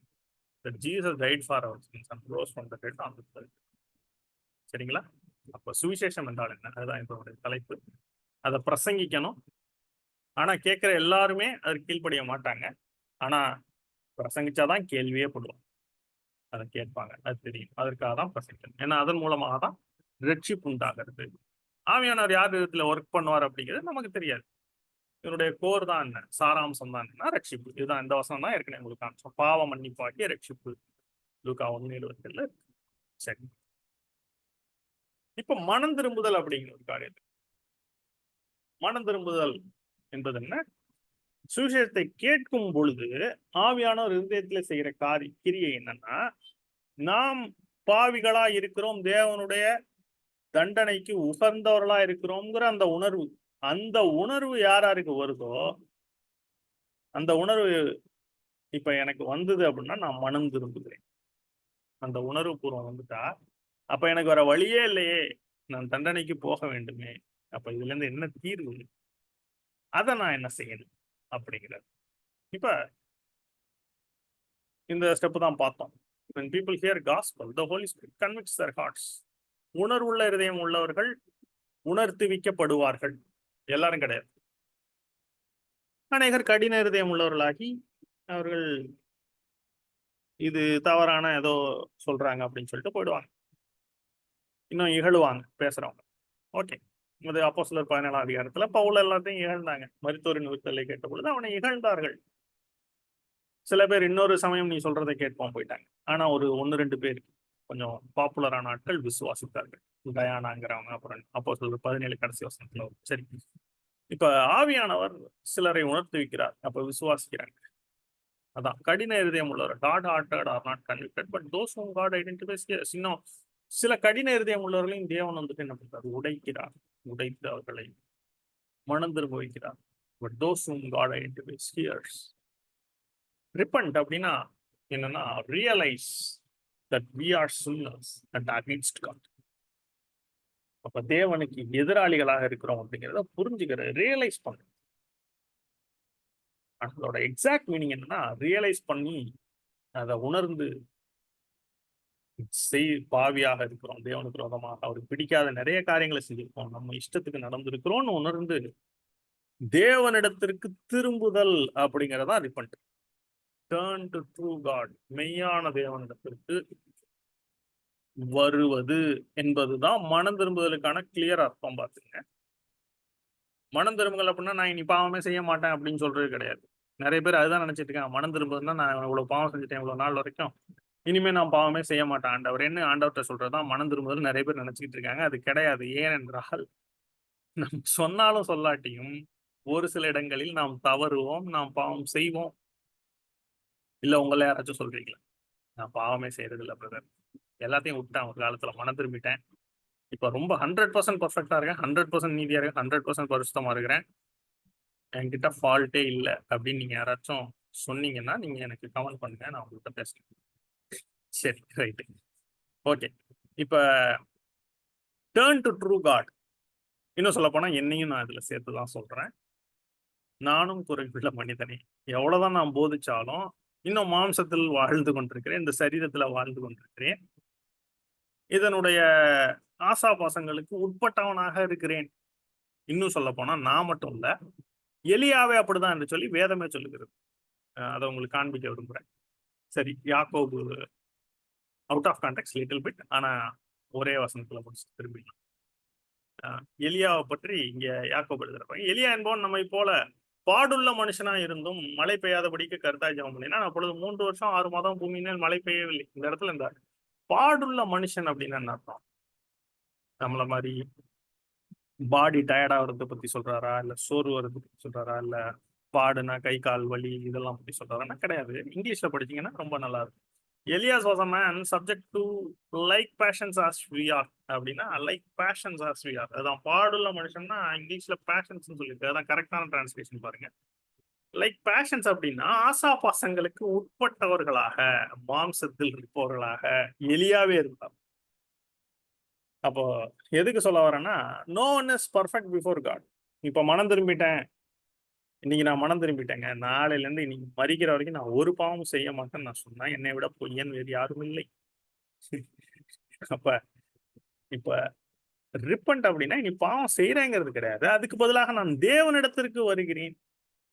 ஐ ஆம் ரிட்டர்னிங் டு காட் அப்படிங்கிறதான் மனம் திரும்புதலுக்கான டெஃபனிஷன். ரிப்பன்டன்ஸ் அப்படின்னா எழுதி வச்சுக்கீங்க. நான் செய்த பாவம் தவறுகளை உணர்றதும் உண்டு அதுல, ஆனா அதோட ஸ்டாப் பண்றது இல்ல, வருத்தப்படுறது மாத்திரம் அல்ல, வருத்தப்பட்டு திரும்ப அதையே நான் செய்யறேன் அப்படிங்கிறது கிடையாது. டர்ன் டு ட்ரூ காட், தேவனிடத்திற்கு போகுதல், தேவனிடத்திற்கு வருவது. அவருடைய தேவனிடத்திற்கு வர்றதுன்னா என்ன? அப்படின்னா தேவனிடத்திற்கு வர்றதுன்னா என்னன்னா அவர் கொடுத்திருக்கிற அந்த தீர்வை ஏற்றுக்கொள்ளுதல். அப்ப இயேசுவனுடைய இரத்தத்தின் மூலமாக எனக்கு பாவ மன்னிப்பு உண்டாயிருப்பது என்பதை தேவன் சொல்றாரு. அதை நான் ஏற்றுக்கிறேன். பாத்தீங்களா, விசுவாசம் இல்லாம அதை செய்ய முடியாது. அறிக்கை மாத்திரம் இல்ல, பாவ அறிக்கை மாத்திரம் கிடையாது. ரிப்பன்டன்ஸ்ங்கிறது it's turning to true God. இன்னும் சொல்ல போனா மனம் திரும்புங்கள், பரலோக ராஜ்யத்தை பத்தி பழைய ஏற்பாட்டுல பேசவே இல்லை பாருங்க. மனம் திரும்புங்கள் அப்படிங்கிறது ஒரு சில இடத்துல வருது. நீங்கள் மனம் திரும்பி செவி கொடுத்தால் தேசத்தின் நன்மையை புசிப்பீர்கள், எதிர்த்து நின்றால் பட்டயத்திற்கு இரையாவீர்கள். ஏசாயா 1ஆம் அதிகாரம் நினைக்கிறேன். அப்ப மனம் திரும்பி செவி கொடுங்கள் சொல்லப்பட்டிருக்கு. ஆனா மனம் திரும்புகள், பரலோக ராஜ்யத்திற்காக மனம் திரும்புங்கள் அப்படின்னு புதிய ஏற்பாட்டுல யோவான் ஸ்நானன் தான் முதல்ல அந்த மெசேஜ் மத்தேயு 3ல சொல்றாரு. மத்தேயு 4ல இயேசுவினுடைய பிரசங்கமும் தான். ஆனா யோவான் மனம் திரும்புகள் பரலோக ராஜ்யம் சமயமா இருக்குன்னு சொல்லிட்டு அதோட ஸ்டாப் பண்ண விட்டாரு. கோடரி மரத்தின் அருகே வைக்கப்பட்டிருக்கிறது. இப்பொழுதே வெட்டுண்டு அக்கினியில போடப்படும் சர்ப்பங்களை விரியன் பால் குட்டுகள்னு திட்டுவாரு. ஏன்னா அவர் வந்துட்டு இன்னும் நியாயப்பிரமாணத்தோட கண்ட்ரோல், அந்த இதுல தண்டனையின் பொறுப்புல இருக்காரு. இங்க இயேசு கிறிஸ்து அதெல்லாம் சொல்ல மாட்டார், பரலோக ராஜ்யம் சமயமா இருக்கிறது. ஆனா இயேசு ஒரு இடத்துல என்ன சொல்லுவார்னா கடிந்து கொள்ள ஆரம்பிப்பார்.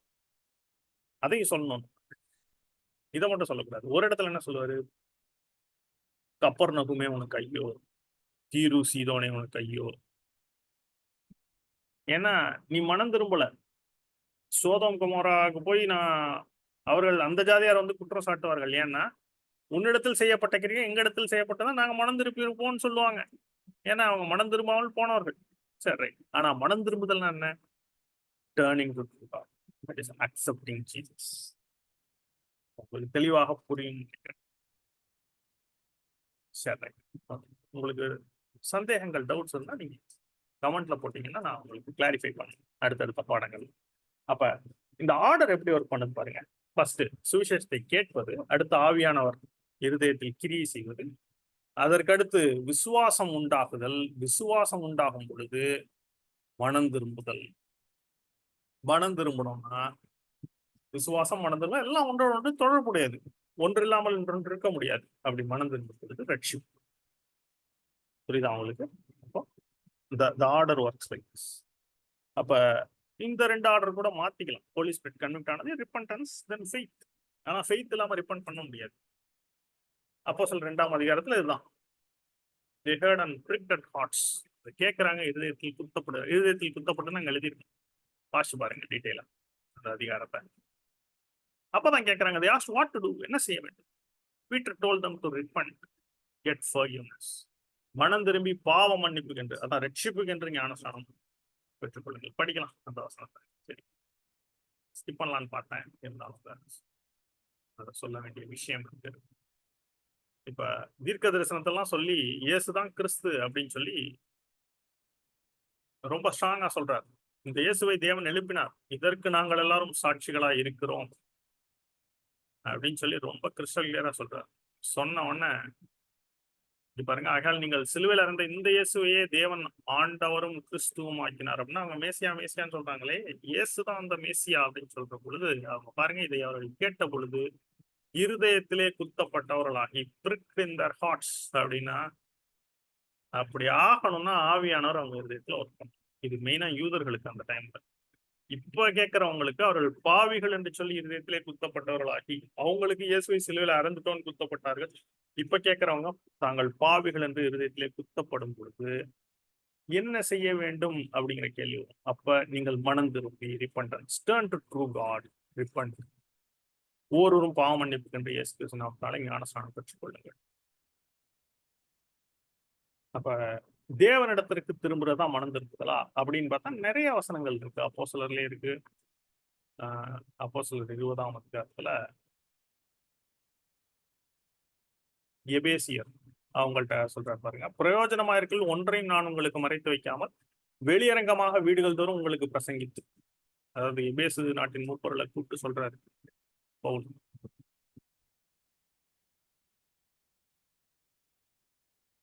மிலேத்துவில் இருந்து அவன் எபேசுவுக்கு ஆள் அனுப்பி சபையின் மூப்பரை வரவழைத்தான். அந்த மூப்பர்கள்ட்ட பேசுறாரு, எல்டர்ஸ்ட.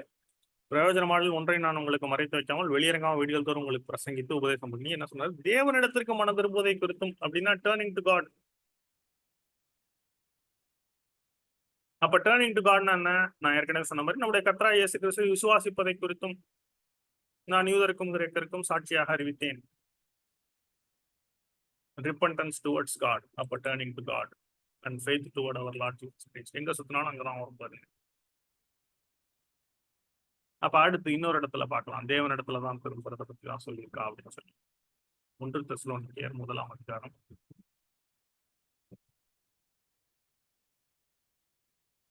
ஏனெனில் அவர்கள் தாமே எங்களை குறித்து உங்களிடத்தில் நாங்கள் அடைந்த பிரவேசம் என்னது என்பதையும் ஜீவன் உள்ள மெய்யான தேவனுக்கு ஊழியம் செய்வதற்கு நீங்கள் விக்கிரகங்களை விட்டு தேவனிடத்திற்கு மனம் திரும்பினதையும். அப்ப returning to God from idols, from the non living things. இதுதான் அதுதான் கெட் ஃபர்கிவ்னஸ். தேவனிடத்துல போகும் பொழுது என்னிடத்தில் வருகிறவனை நான் புறம்பே தள்ளுவதில்லை. ஓகே,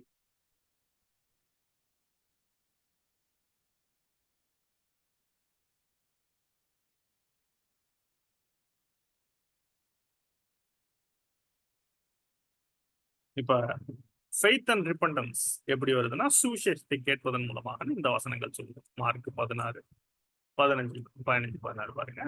அதை பிரசங்கிக்கணும்னு சொல்லி இயேசு கிறிஸ்து சீஷர் இடத்துக்கு இது கொடுக்கிறார், உத்தரவு கொடுக்கிறார். மார்க் 16ல பின்பு அவர் அவர்களை நோக்கி, நீங்கள் உலகமெங்கும் போய் சர்வ சிருஷ்டிக்கும் சுவிசேஷத்தை பிரசங்கிங்கள். அப்ப சுவிசேஷத்தை பிரசங்கிக்கணும்.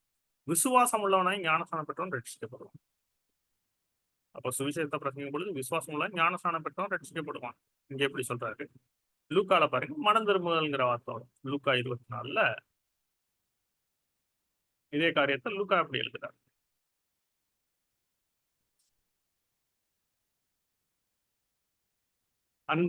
எழுதியிருக்கிறபடி கிறிஸ்து பாடப்படும் 3ஆம் நாள் மருத்துவர் வந்து எழுந்திருக்கவும் வேண்டியதா இருந்தது. சுவிசேஷம் அது அன்றி மனம் திரும்புதலும் பாவ மன்னிப்பும். அப்ப மனம் திரும்புதலும் பாவ மன்னிப்பு தான் ரட்சிப்பு. பாவ மன்னிப்பு எருசலேம் தொடங்கி சகல தேசத்தாருக்கும் அவருடைய நாமத்தினாலே பிரசங்கிக்கப்பட வேண்டியது. அப்ப பிரசங்கிக்கணும். அப்ப அதை கேட்டு விசுவாசம் உள்ளவர்களாய் ரட்சிக்கப்படும், ஞானஸ்நானம் பெற்று ரட்சிக்கப்படுவார்கள். புரியுதா உங்களுக்கு? ஒன்னோட ஒன்று இருக்கக்கூடிய அந்த இன்டர்லிங்க். இப்ப ஒரே ஒரு காரியத்தை இங்க சொல்லணும். மனம் திரும்புதலுக்கும் மனஸ்தாபத்திற்கும் ஒரு வித்தியாசம் உண்டு. அப்ப ஒருவர் மனஸ்தாபப்பட்டார், ஆனால் மனம் திரும்பவில்லை. வேதத்துல யார் அப்படின்னு கேட்டீங்கன்னா, யூதாஸ் காரியர். அவர் இயேசுவை காட்டி கொடுத்த பின்பு என்ன நடக்குதுன்னா, அவர் பிரதான ஆசாரியர்கிட்ட எல்லார்கிட்டையும் போயிட்டு, குற்றமில்லா ரத்தத்தை நான் காட்டி கொடுத்ததுனால பாவம் செய்தேன் அப்படிங்கிறது. அதற்கு அவர்கள், எங்களுக்கு அது உண்பாடு, அந்த டிரான்சாக்ஷன் கம்ப்ளீட்டட், காசு கொடுத்தோம், நீ காட்டி கொடுத்தோம், முடிஞ்சு போச்சு. That is your problem, no it is not our problem. அப்ப என்ன பண்றாரு பாருங்க, அப்பொழுது அவரை காட்டி கொடுத்தீங்கன்னா அவர் மரணாக்கினைக்குள்ளாக தீர்க்கப்பட்டதை கண்டு மனஸ்தாபப்பட்டு ரிமார்ஸ்ஃபுல். அப்ப இங்கிலீஷ் வேர்டு பாத்தீங்கன்னா ரிமார்ஸ் அப்படின்னு. ரிப்பன்டட் ஹிம்செல்ஃப் இங்க இருக்கு, இந்த டிரான்ஸ்லேஷன் தப்பு. ரிமார்ஸ் அப்படின்னு இருக்கும். ரிமார்ஸ் தான் கரெக்டான வார்த்தை. வருத்தப்பட்டு, மனஸ்தாபப்பட்டு அவங்கள்ட்ட போய் கொடுக்குறாங்க. அப்ப மனஸ்தாபப்பட்டு இயேசு கிட்ட வரல, மனஸ்தாபப்பட்டு யாருக்கிட்ட போறாருன்னா பிரதான ஆசாரியர். அப்ப பிசாசு கிட்ட நீங்க போனீங்கன்னா, பாவம் செஞ்சுட்டாங்க, அவன் என்ன சொல்லுவான்னா, எனக்கு என்ன அது உண்பாடு, தட்ஸ் யுவர் ப்ராப்ளம். அவன் தான் நம்மளுக்கு சோதனை காமிச்சு இழுப்பான் பாவத்துக்கு. ஆனா நம்ம பாவம் செஞ்சேன் அவன்கிட்ட போனோம்னா, அது தட்ஸ் யுவர் ப்ராப்ளம், நான் அப்படிதான் சொல்லுவேன், நீ ஏன் செஞ்ச அப்படின்னு அவன் கேட்பான். உனக்கு எங்க போச்சு அறிவு அப்படின்னு கேட்பான். அப்ப யூதாஸ் வந்துட்டு அவங்கள்ட்ட போனானே தவிர இயேசுவிடம் வரவில்லை. அப்ப அந்த வெள்ளிக்காசை தேவாலயத்திலிருந்து புறப்பட்டு போய் நான்கு கொண்டு செத்தான். மனம் திரும்புதல் வேறு, மனஸ்தாபப்படுதல் வேறு. மனஸ்தாபப்படுதல்னால பிரயோஜனம் இல்லை, மனம் திரும்புதல் தான் ரட்சிப்பு. இன்னும் 2 கொரிந்தியர் 8ஆம் அதிகாரம், 7ஆம் அதிகாரம், அதுல ரொம்ப டீட்டெயிலா அதை பத்தி எழுதியிருப்பாரு. இப்ப பவுல் ஃபர்ஸ்ட் கொரிந்தியன்ஸ்ல ஒருத்தர் பாவம் செய்கிற ஒருவரை சாத்தானுக்கு ஒப்பு கொடுக்க வேண்டும் என்று சொல்லி தீர்த்து எழுதுறார். அப்ப எல்லாரும் அதை படிச்சுட்டு ரொம்ப துக்கப்பட்டாங்க. இன்னும் கொரிந்தியரின் திட்டு எழுதுறதுனால அவரு ரொம்ப எல்லாரும் துக்கமாயிடுறாங்க. அதை சொல்றாங்க அதுக்கப்புறம். அப்ப சொல்லும் பொழுது தீத்து திரும்ப பவுல்கிட்ட சொல்றாரு இதை. அதை கேட்டு பவுல் என்ன சொல்றாருன்னா, நான் நிருபத்தினாலே உங்களை துக்கப்படுத்தி இருந்தும் அந்த நிருபம் கொஞ்ச பொழுதாலும் உங்களை துக்கப்படுத்துறது கண்டு நான் மனஸ்தாபப்பட்டதும் இப்பொழுது மனஸ்தாபப்படுகிறதில்லை அப்படின்னு நான் கொஞ்சம் வருத்தப்பட்டேன். நான் எழுதுனதை பார்த்து நீங்க ரொம்ப கஷ்டப்பட்டீங்க, ரொம்ப வருத்தப்பட்டீங்கன்னு எனக்கு தெரிஞ்சு நானும் கஷ்டப்பட்டேன். ஆனா இப்ப சந்தோஷப்படுறேன். ஏன்னா நீங்கள் துக்கப்பட்டதற்காக அல்ல, மனம் திரும்புவதற்கு ஏதுவாக துக்கப்பட்டதற்காக சந்தோஷப்படுகிறேன் அப்படின்னு அவங்க வருத்தப்பட்டாங்க. ஆனா மனம் திரும்பினாங்க அதற்கு பின்பு. அப்ப அது என்னன்னா, நீங்கள் ஒன்றிலும் எங்களால் நஷ்டப்படாதபடிக்கு தேவனுக்கேற்ற துக்கம் அடைந்தீர்களே. இங்க தெளிவா சொல்றாரு பாருங்க. தேவனுக்கேற்ற துக்கம் பின்பு மனஸ்தாபப்படுகிறதற்கு இடமில்லாமல் ரட்சிப்புக்கு ஏதுவான மனம் திரும்புதலை உண்டாக்குகிறது.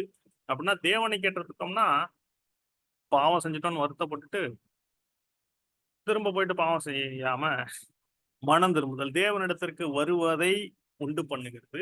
ஆனால் லௌகீக துக்கமோ மரணத்தை உண்டாக்குகிறது. லௌகீக துக்கம்னா உலக காரியங்களுக்காக அது இல்ல அது இல்லைன்னு சொல்லி அதுக்காக படுகிற துக்கம்.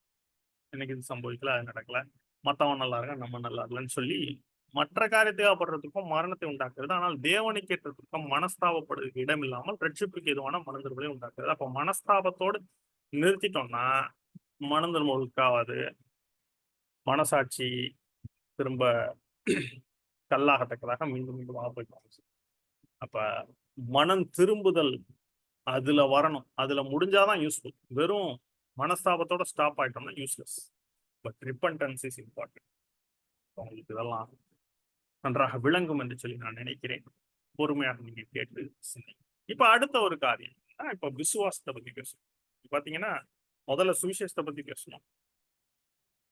போன ஸ்லைடு, இதுக்கு முதல் ஸ்லைட்ல சுவிசேஷத்தை பத்தி பேசியிருப்போம். அடுத்து ரிப்பன்டன்ஸ் பத்தி பேசணும். இப்ப அடுத்து விசுவாசத்தை பத்தி பேசணும். சரி, இப்ப விசுவாசம் என்பதுதான் என்ன அப்படின்னா, கிறிஸ்தவத்தினுடைய ஒரு கோர் எசன்ஸ். இது எல்லாமே விசுவாசத்தின் மூலமா தான் இருக்கு. விசுவாசம் என்பது நம் மூலமாக அல்ல, நம்ம மேல வைக்கிற நம்பிக்கை இல்ல, ஆனால் இயேசு கிறிஸ்து என்ன செய்து முடித்தாரோ அதன் மேல் வைக்கும் நம்பிக்கை. அதுதான் விசுவாசம். அதை நம்ம கண்ணால பார்க்கல, ஆனால் வேத வார்த்தைகள்ல படித்து அதை ஆணித்தரமாக நம்புறோம்ல, அதுதான் விசுவாசம்.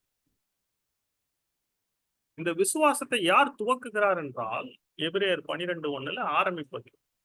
விசுவாசத்தை துவக்கரும் முடிக்கிறவருமாகிய இயேசு கிறிஸ்துவின் இடத்தில். அப்ப அவரு தான் அதை ஒர்க் பண்றாரு. அதனாலதான் சொன்ன ஆவியானவர் உள்ளத்துல ஒர்க் பண்ணணும். கர்த்தரே ஆவியானவர் அப்படின்னா இயேசு கிறிஸ்துவை உயிர்ப்பிக்கிற ஆவியானார் நமக்குள்ளாக அவர் செயல்படும் பொழுது விசுவாசம் ஸ்டார்ட் ஆகுது. புரியுதா உங்களுக்கு? ஏன் நிறைய பேர் சுவிசேஷத்தை கேட்டு அப்படியே போறாங்க ரட்சிக்கப்படாம? அவங்களுக்குள்ள அது ஒர்க் ஆகல. ஆனா கேட்கிற அநேகருக்குள்ளாக ஆர்வமாக அது ஒர்க் பண்ணுது. ஆவியானவர் அந்த ஒர்க் பண்றாரு. அது தேவனுடைய சாய்ஸ், செலக்ஷன். இப்ப பாருங்க, இந்த ஒரு காரியம் பிதாவாகிய தேவன் எப்படி ஒர்க் பண்றாரு பாருங்க. தேவன் இருதயங்கள்ல ஒர்க் பண்ணி இந்த விசுவாசத்தை உண்டு பண்ணுகிறார். யோவான் 6:37 அதை ஏற்றுக்கொள்ளதான் அவங்களுடைய சாய்ஸ். அவங்களுக்கும் சாய்ஸ் கொடுக்கப்பட்டிருக்கு. யோவான் 6:37 இயேசு இப்படி சொல்றாரு, பிதாவானவர் எனக்கு கொடுக்கிற யாவும் என்னிடத்தில் வரும், என்னிடத்தில் வருகிறவனை நான் புறம்பே தள்ளுவதில்லை. அப்படின்னா என்கிட்ட வர்றவங்கள நான் தள்ள போறதில்லை. ஆனா பிதாவானவர் எனக்கு கொடுக்கிற யாவும் என்னிடத்தில் வரும். அப்ப பிதா கொடுக்க கண்டிப்பா என்கிட்ட வரும். என்னிடத்துல வர்றதை நான் புறம்பே தள்ள மாட்டேன். சரி, 44 என்ன சொல்லுங்க பாருங்க. என்னை அனுப்பின பிதா ஒருவனை இழுத்துக் கொள்ளாவிட்டால் அவன் இடத்துல வர மாட்டான். மாறி இருக்கிறது. அப்ப என்னை அனுப்பின பிதா ஒருவனை இழுத்து கொண்டாதான் என்கிட்ட வரும். இழுத்து கொள்ளாவிட்டால் அவன் இடத்துல வர மாட்டான். அப்ப என்னிடத்துல வர்றவன நான் தள்ளுறது இல்லை. அப்படின்னா ஃபர்ஸ்ட் பிதா ஒருத்தரை இழுக்க வேண்டும் இயேசுவின் இடத்தில். அப்படி இழுத்து வருகிறவரை இயேசு புறம்பே தள்ளுவதில்லை. அப்படின்னா பிதாவாகிய தேவன் அங்க ஒர்க் பண்ணும். அடுத்து 65 இங்கேயும் தான் சொல்லப்பட்டது, ஒருவனின் பிதாவின் அருளை பெறாவிட்டால் இடத்திற்கு வரமாட்டான் என்று நிமித்தம் உங்களுக்கு சொன்னேன். அப்ப இதான் திரும்ப சொல்றேன், என்னை அனுப்பின பிதா ஒருவனை இழுத்துக் கொள்ளாவிட்டால் வரமாட்டான். அப்ப இழுத்துக்கொள்ளன்னா வர முடியாது. பிதா இழுக்கணும், இழுக்கிறவங்க இயேசு இடத்துல வருவாங்க, வர்றவங்களை இயேசு ஏற்றுக்கொள்கிறார், தள்ளுகிறது இல்லை, புறம்பே தள்ளுவதில்லை. அப்ப தேவனுடைய செயல்பாடு ரட்சிப்பு என்பது அப்ப 1000 பேர் கேட்டாலும் யார் யார் இருதயத்தில் தேவன் கிரியை செய்கிறாரோ. இப்ப அப்போஸ்தலர் 2:47 பாருங்க. அங்க ஒரு காரியம் சொல்லப்பட்டது. அங்க இருக்கக்கூடிய அந்த டென்ஸை கவனிக்கணும். ரட்சிக்கப்படுகிறவர்களை அப்படின்னா ரட்சிக்கப்பட்டவர்களை கர்த்தர் அணுகணும்னு சொல்லல. ரட்சிக்கப்படுகிறவர்களைனா who are going to be saved. ரட்சிக்கப்படுகிறவர்கள் பிரசன்ட் கண்டினியூஸ் டென்ஸ். பிரசன்ட் கண்டினியூஸ்னா ரட்சிப்பு ஸ்டார்ட் ஆயிடுச்சு, ஆனா இறுதி வரைக்கும் அவங்க இருந்து ரட்சிக்கப்பட போகிறார்கள். The Lord added to the church daily such as should be saved அப்படின்னு பாருங்க. such as should be savedனா யாரா ரட்சிக்கப்படணும்னு கர்த்தர் மார்க் பண்ணியிருக்கார் உலக தோற்றத்துக்கு. ரட்சிக்கப்படுகிறவர்களை கர்த்தர் அணுதினமும் சபையில் சேர்த்து புரியுதா? கர்த்தர் ஒர்க் பண்றாரு, கிரியை செய்யறாரு. இன்னொரு வசனம் பாருங்க, ரொம்ப தெளிவா புரியும். அப்போஸ்தலர் 13 கடைசி வசனம். புறஜாதியார் அதை கேட்டு சந்தோஷப்பட்டு கர்த்தருடைய வசனத்தை மகிமைப்படுத்தினார்கள். இதுதான் கவனிங்க. நித்திய ஜீவனுக்கு நியமிக்கப்பட்டவர்கள் எவர்களோ அவர்கள் விசுவாசித்தார்.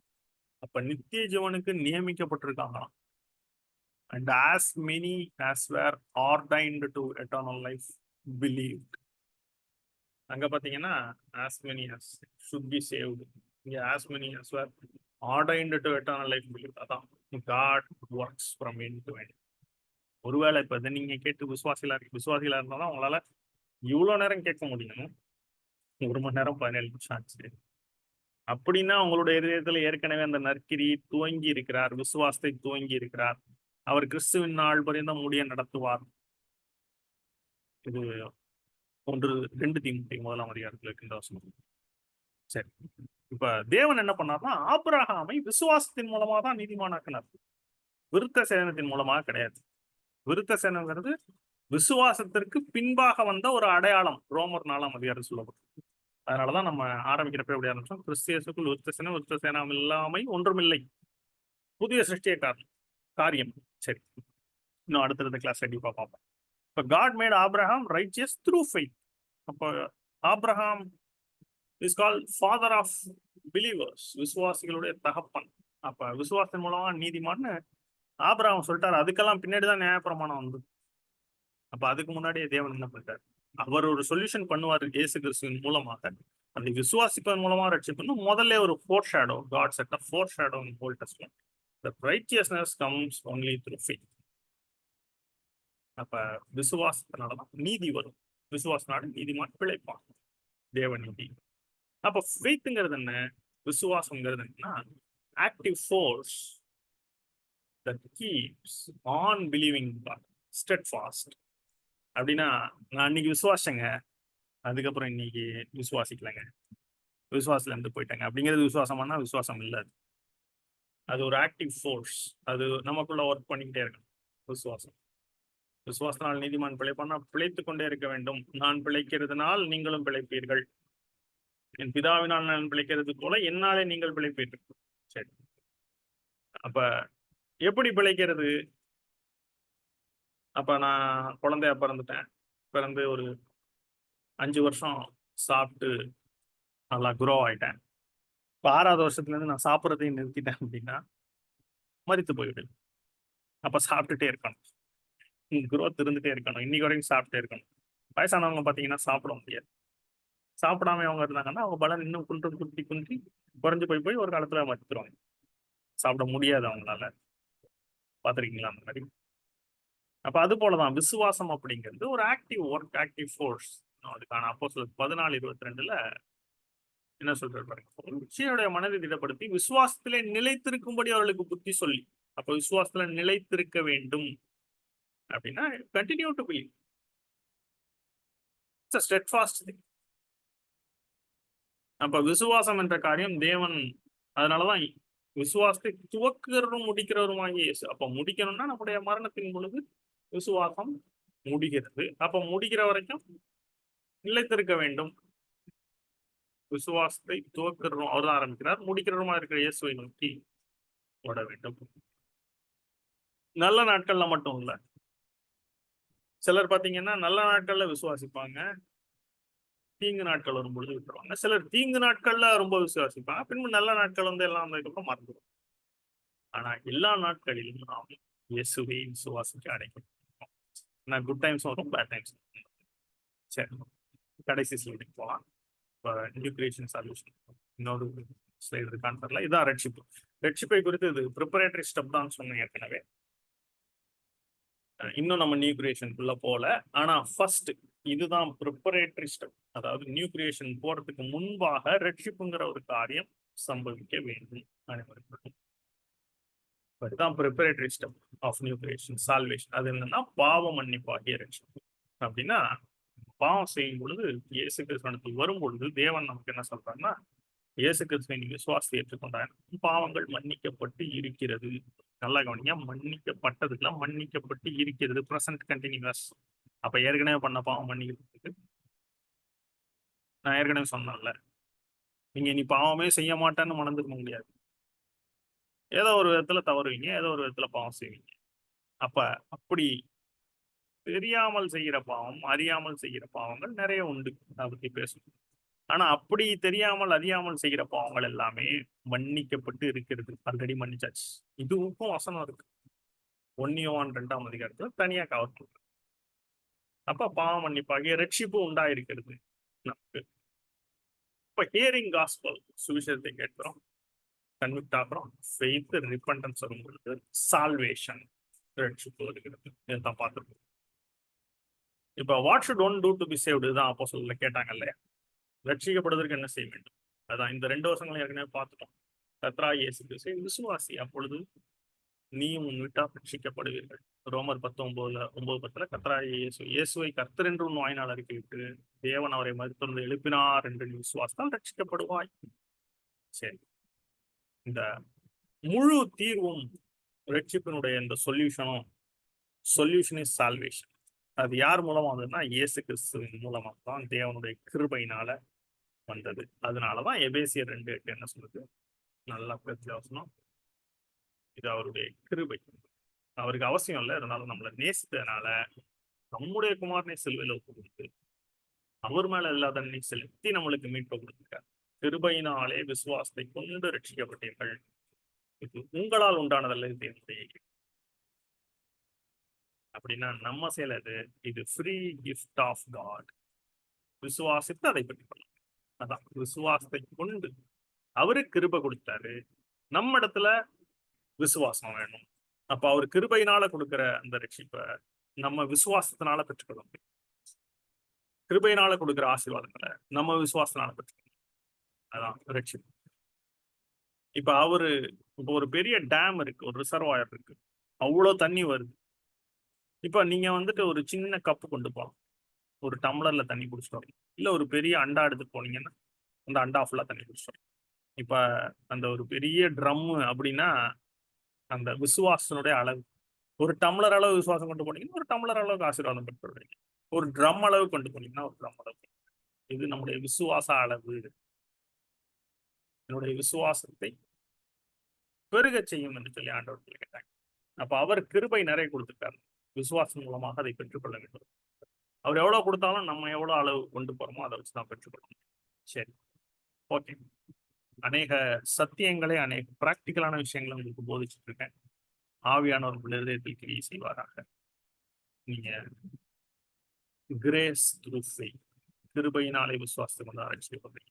இந்த ரட்சிப்பே கிருபையினாலதான் நமக்கு. இதுதான் வேதம் சொல்லுகிற சத்தியம். இன்னும் சொல்ல போனா இதுலதான் தேவ நீதி அடங்கி இருக்கிறது. ஏன்னா நீதிமானாகாம யாரும் தேவனோடு ஒப்புரவாக முடியாது. அவர் நீதி உள்ளவராக இருக்கிறார், அப்ப நீதிமானாகணும். ஆனா நம்ம நீதிமானாகவே முடியாது சுயத்தினால. அப்ப நீதிமான்கள் ஆக்கப்படுகிறோம் இயேசுவின் மூலமாக. இயேசுவினுடைய நீதியை நம்ம கொடுத்துட்டார், விசுவாசத்தின் மூலமாக அதை ஏற்றுக்கொள்றோம். அதுதான் விசுவாசனால நீதி உண்டாயிருக்கிறது. புரியுதா உங்களுக்கு?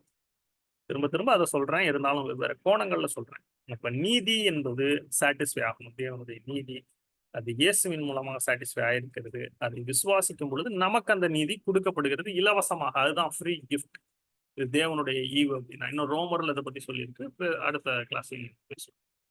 இப்ப அந்த ஃப்ரீ கிஃப்டை நம்ம விசுவாசனால பெருக்கிறோம். இப்ப ஒரு கிஃப்டை நம்ம பெற்றுக்கணும்னா 2 விஷயங்கள் இருக்கணும் அந்த இடத்துல.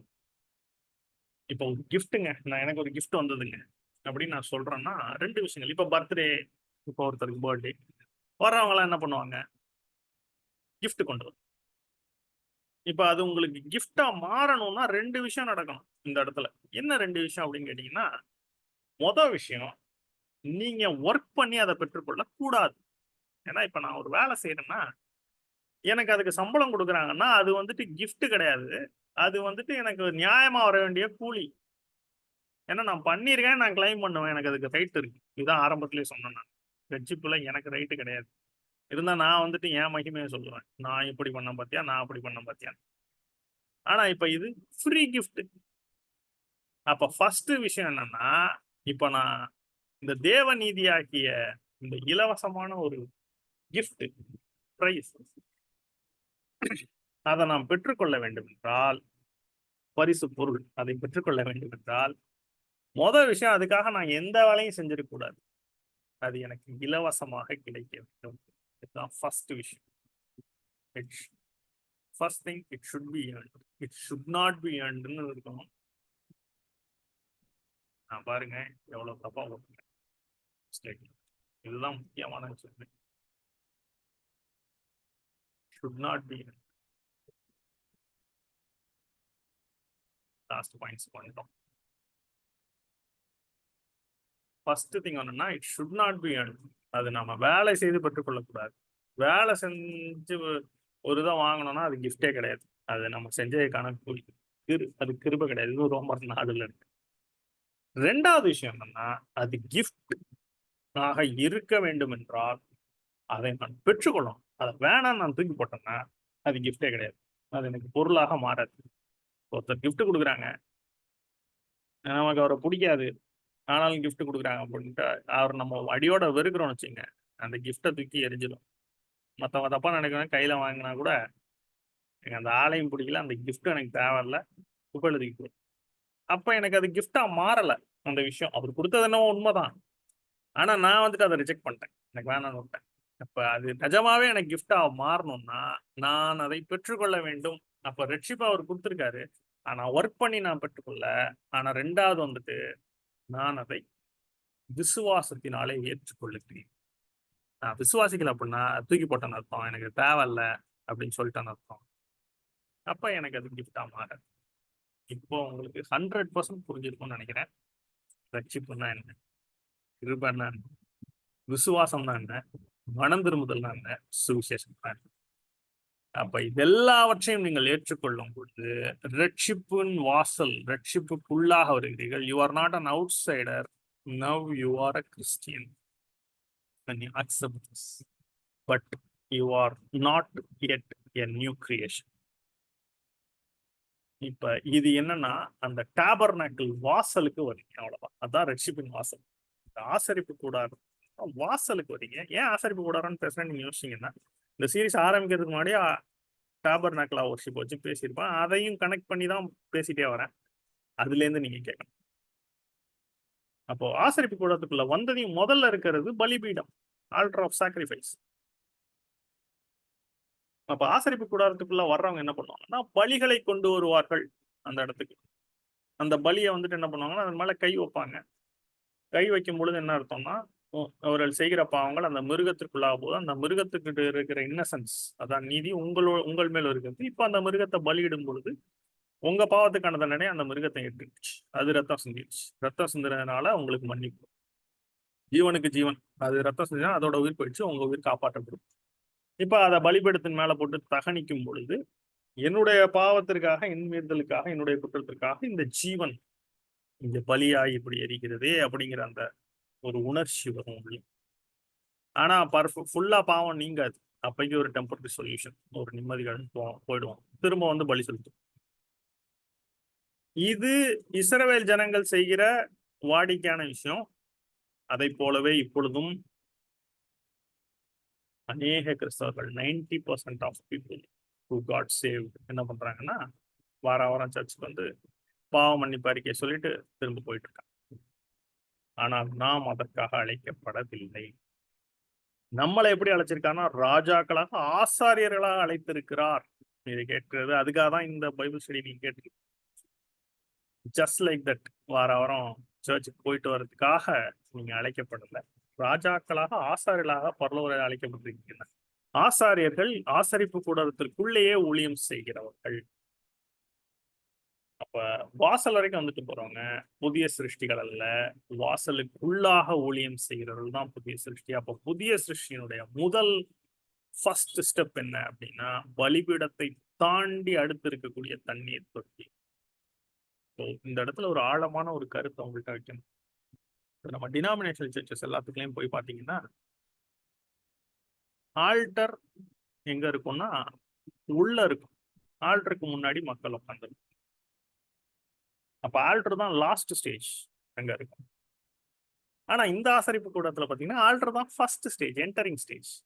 அப்ப அதுக்கேத்த மாதிரி மாடிஃபை பண்ணா இங்க பாத்தீங்கன்னா நம்முடைய தேவாலயங்கள்ல வெளியில ஆல்டர் இருக்கும். ஆனா உள்ளதான் ஆல்டர் இருக்கும். அதுக்குள்ளதான் சபை குரு இருப்பார். என்ன அர்த்தம் அப்படின்னா, ஆல்டர் மனம் திரும்புதலை குறிக்கிறது. இப்ப நம்ம பார்த்தோம் இல்லையா, ரட்சிப்பை ஏற்றுக்கொள்ளவே குறிக்கிறது. அதுக்கேற்ற மாதிரி நீங்க போய் பாருங்க டினாமினேஷன் சர்ச்சஸ்ல அவங்க இயர் ஸ்டார்ட்ல இருந்து இயர் எண்ட் வரைக்கும் மனம் திரும்புதல் மாத்திரம் தான் பிரசங்கம். அதாவது இந்த லென்ட் சீசன் அப்படின்னு சொல்லிட்டு அது வந்துன்னா மனம் திரும்பணும். இன்னும் இயர் எண்ட் வரும் பொழுது கிறிஸ்துமஸ் நியூ இயர் அப்படின்னு திரும்ப மனம் திரும்பணும். இயேசுவை வரவேற்க தயாராகணும். அப்ப வருஷம் முழுவதும் இதுதான். மற்ற காரியங்களையும் பேசுவாங்க. ஆனா அவங்களுடைய மெயின் குறிக்கோள் மனம் திரும்பு, மனம் திரும்பு, மனம் திரும்பு. அப்ப தேவனிடத்திற்கு திரும்பிக் கொண்டே இரு. திரும்பி போய் பாவம் பண்ணு திரும்பணும். அப்ப எப்படி ஆசரிப்பு கூடாத ஜனங்கள் வந்து வாசல்ல பலி செலுத்திட்டு போனாங்களோ அதுதான் அந்த லெவல்ல தான் வைத்திருக்குதல் சபை ஜனங்களை. ஆனா நம்ம என்ன பண்றோம்னா, நம்மளுக்கு எண்ட் ஸ்டெப் வந்துட்டு ஆல்டர் ஆஃப் சாக்ரிஃபைஸ் கிடையாது. நமக்கு end step most Holi place அப்படின்னா மகா பரிசுத்த ஸ்தலம். மகா பரிசுத்த ஸ்தலம்ங்கிறது என்னன்னா பரலோக ராஜ்யம், நித்திய ஜீவன்ல அவரோடு கூட ராஜாக்களாக ஆசாரியர்கள். அதற்கு தான் இந்த பைபிள் ஸ்டடி கேட்டுருக்கீங்களே தவிர ஜஸ்ட் ரட்சிக்கப்படுறது அப்படிங்கிறது இது ப்ரிப்பரேட்டரி ஸ்டெப். அதனால தான் சொன்னேன். அப்ப அடுத்த ஸ்டெப் என்ன? அதனாலதான் நம்முடைய தேவாலயங்கள்ல ஆல்டர் கடைசி ஸ்டெப்பா இருக்கு. ஆனா இந்த ஆசரிப்பு கூடத்துல அதுதான் ஃபர்ஸ்ட் என்ட்ரன்ஸ். வித்தியாசம் புரியுதா உங்களுக்கு? இதெல்லாம் ஆழமான ஆவிக்குரிய சத்தியங்கள். சரி, அப்ப ஃபர்ஸ்ட் ஸ்டெப் என்ன அப்படின்னா ஞானஸ்நானம், புதிய சிருஷ்டிக்கு. அதை குறித்து அடுத்த பாடத்துல நம்ம பார்க்கலாம். இப்பயே 1.5 மணி நேரத்திற்கு மேலாக எடுத்துக்கொண்டோம். இது 1.5 மணி நேரம் ஆனா கூட மிகுந்த பிரயோஜனம் உள்ளதாக இருக்கும் அப்படின்னு சொல்லி நான் விசுவாசிக்கிறேன். பொறுமையாக கேட்டவங்கள் அனைவரையும் கர்த்தர் தாமே ஆசீர்வதிப்பாராக. நம்முடைய கர்த்தராகிய இயேசு கிறிஸ்துவின் கிருபை உங்கள் அனைவரோடும் இருப்பதாக ஆமென்.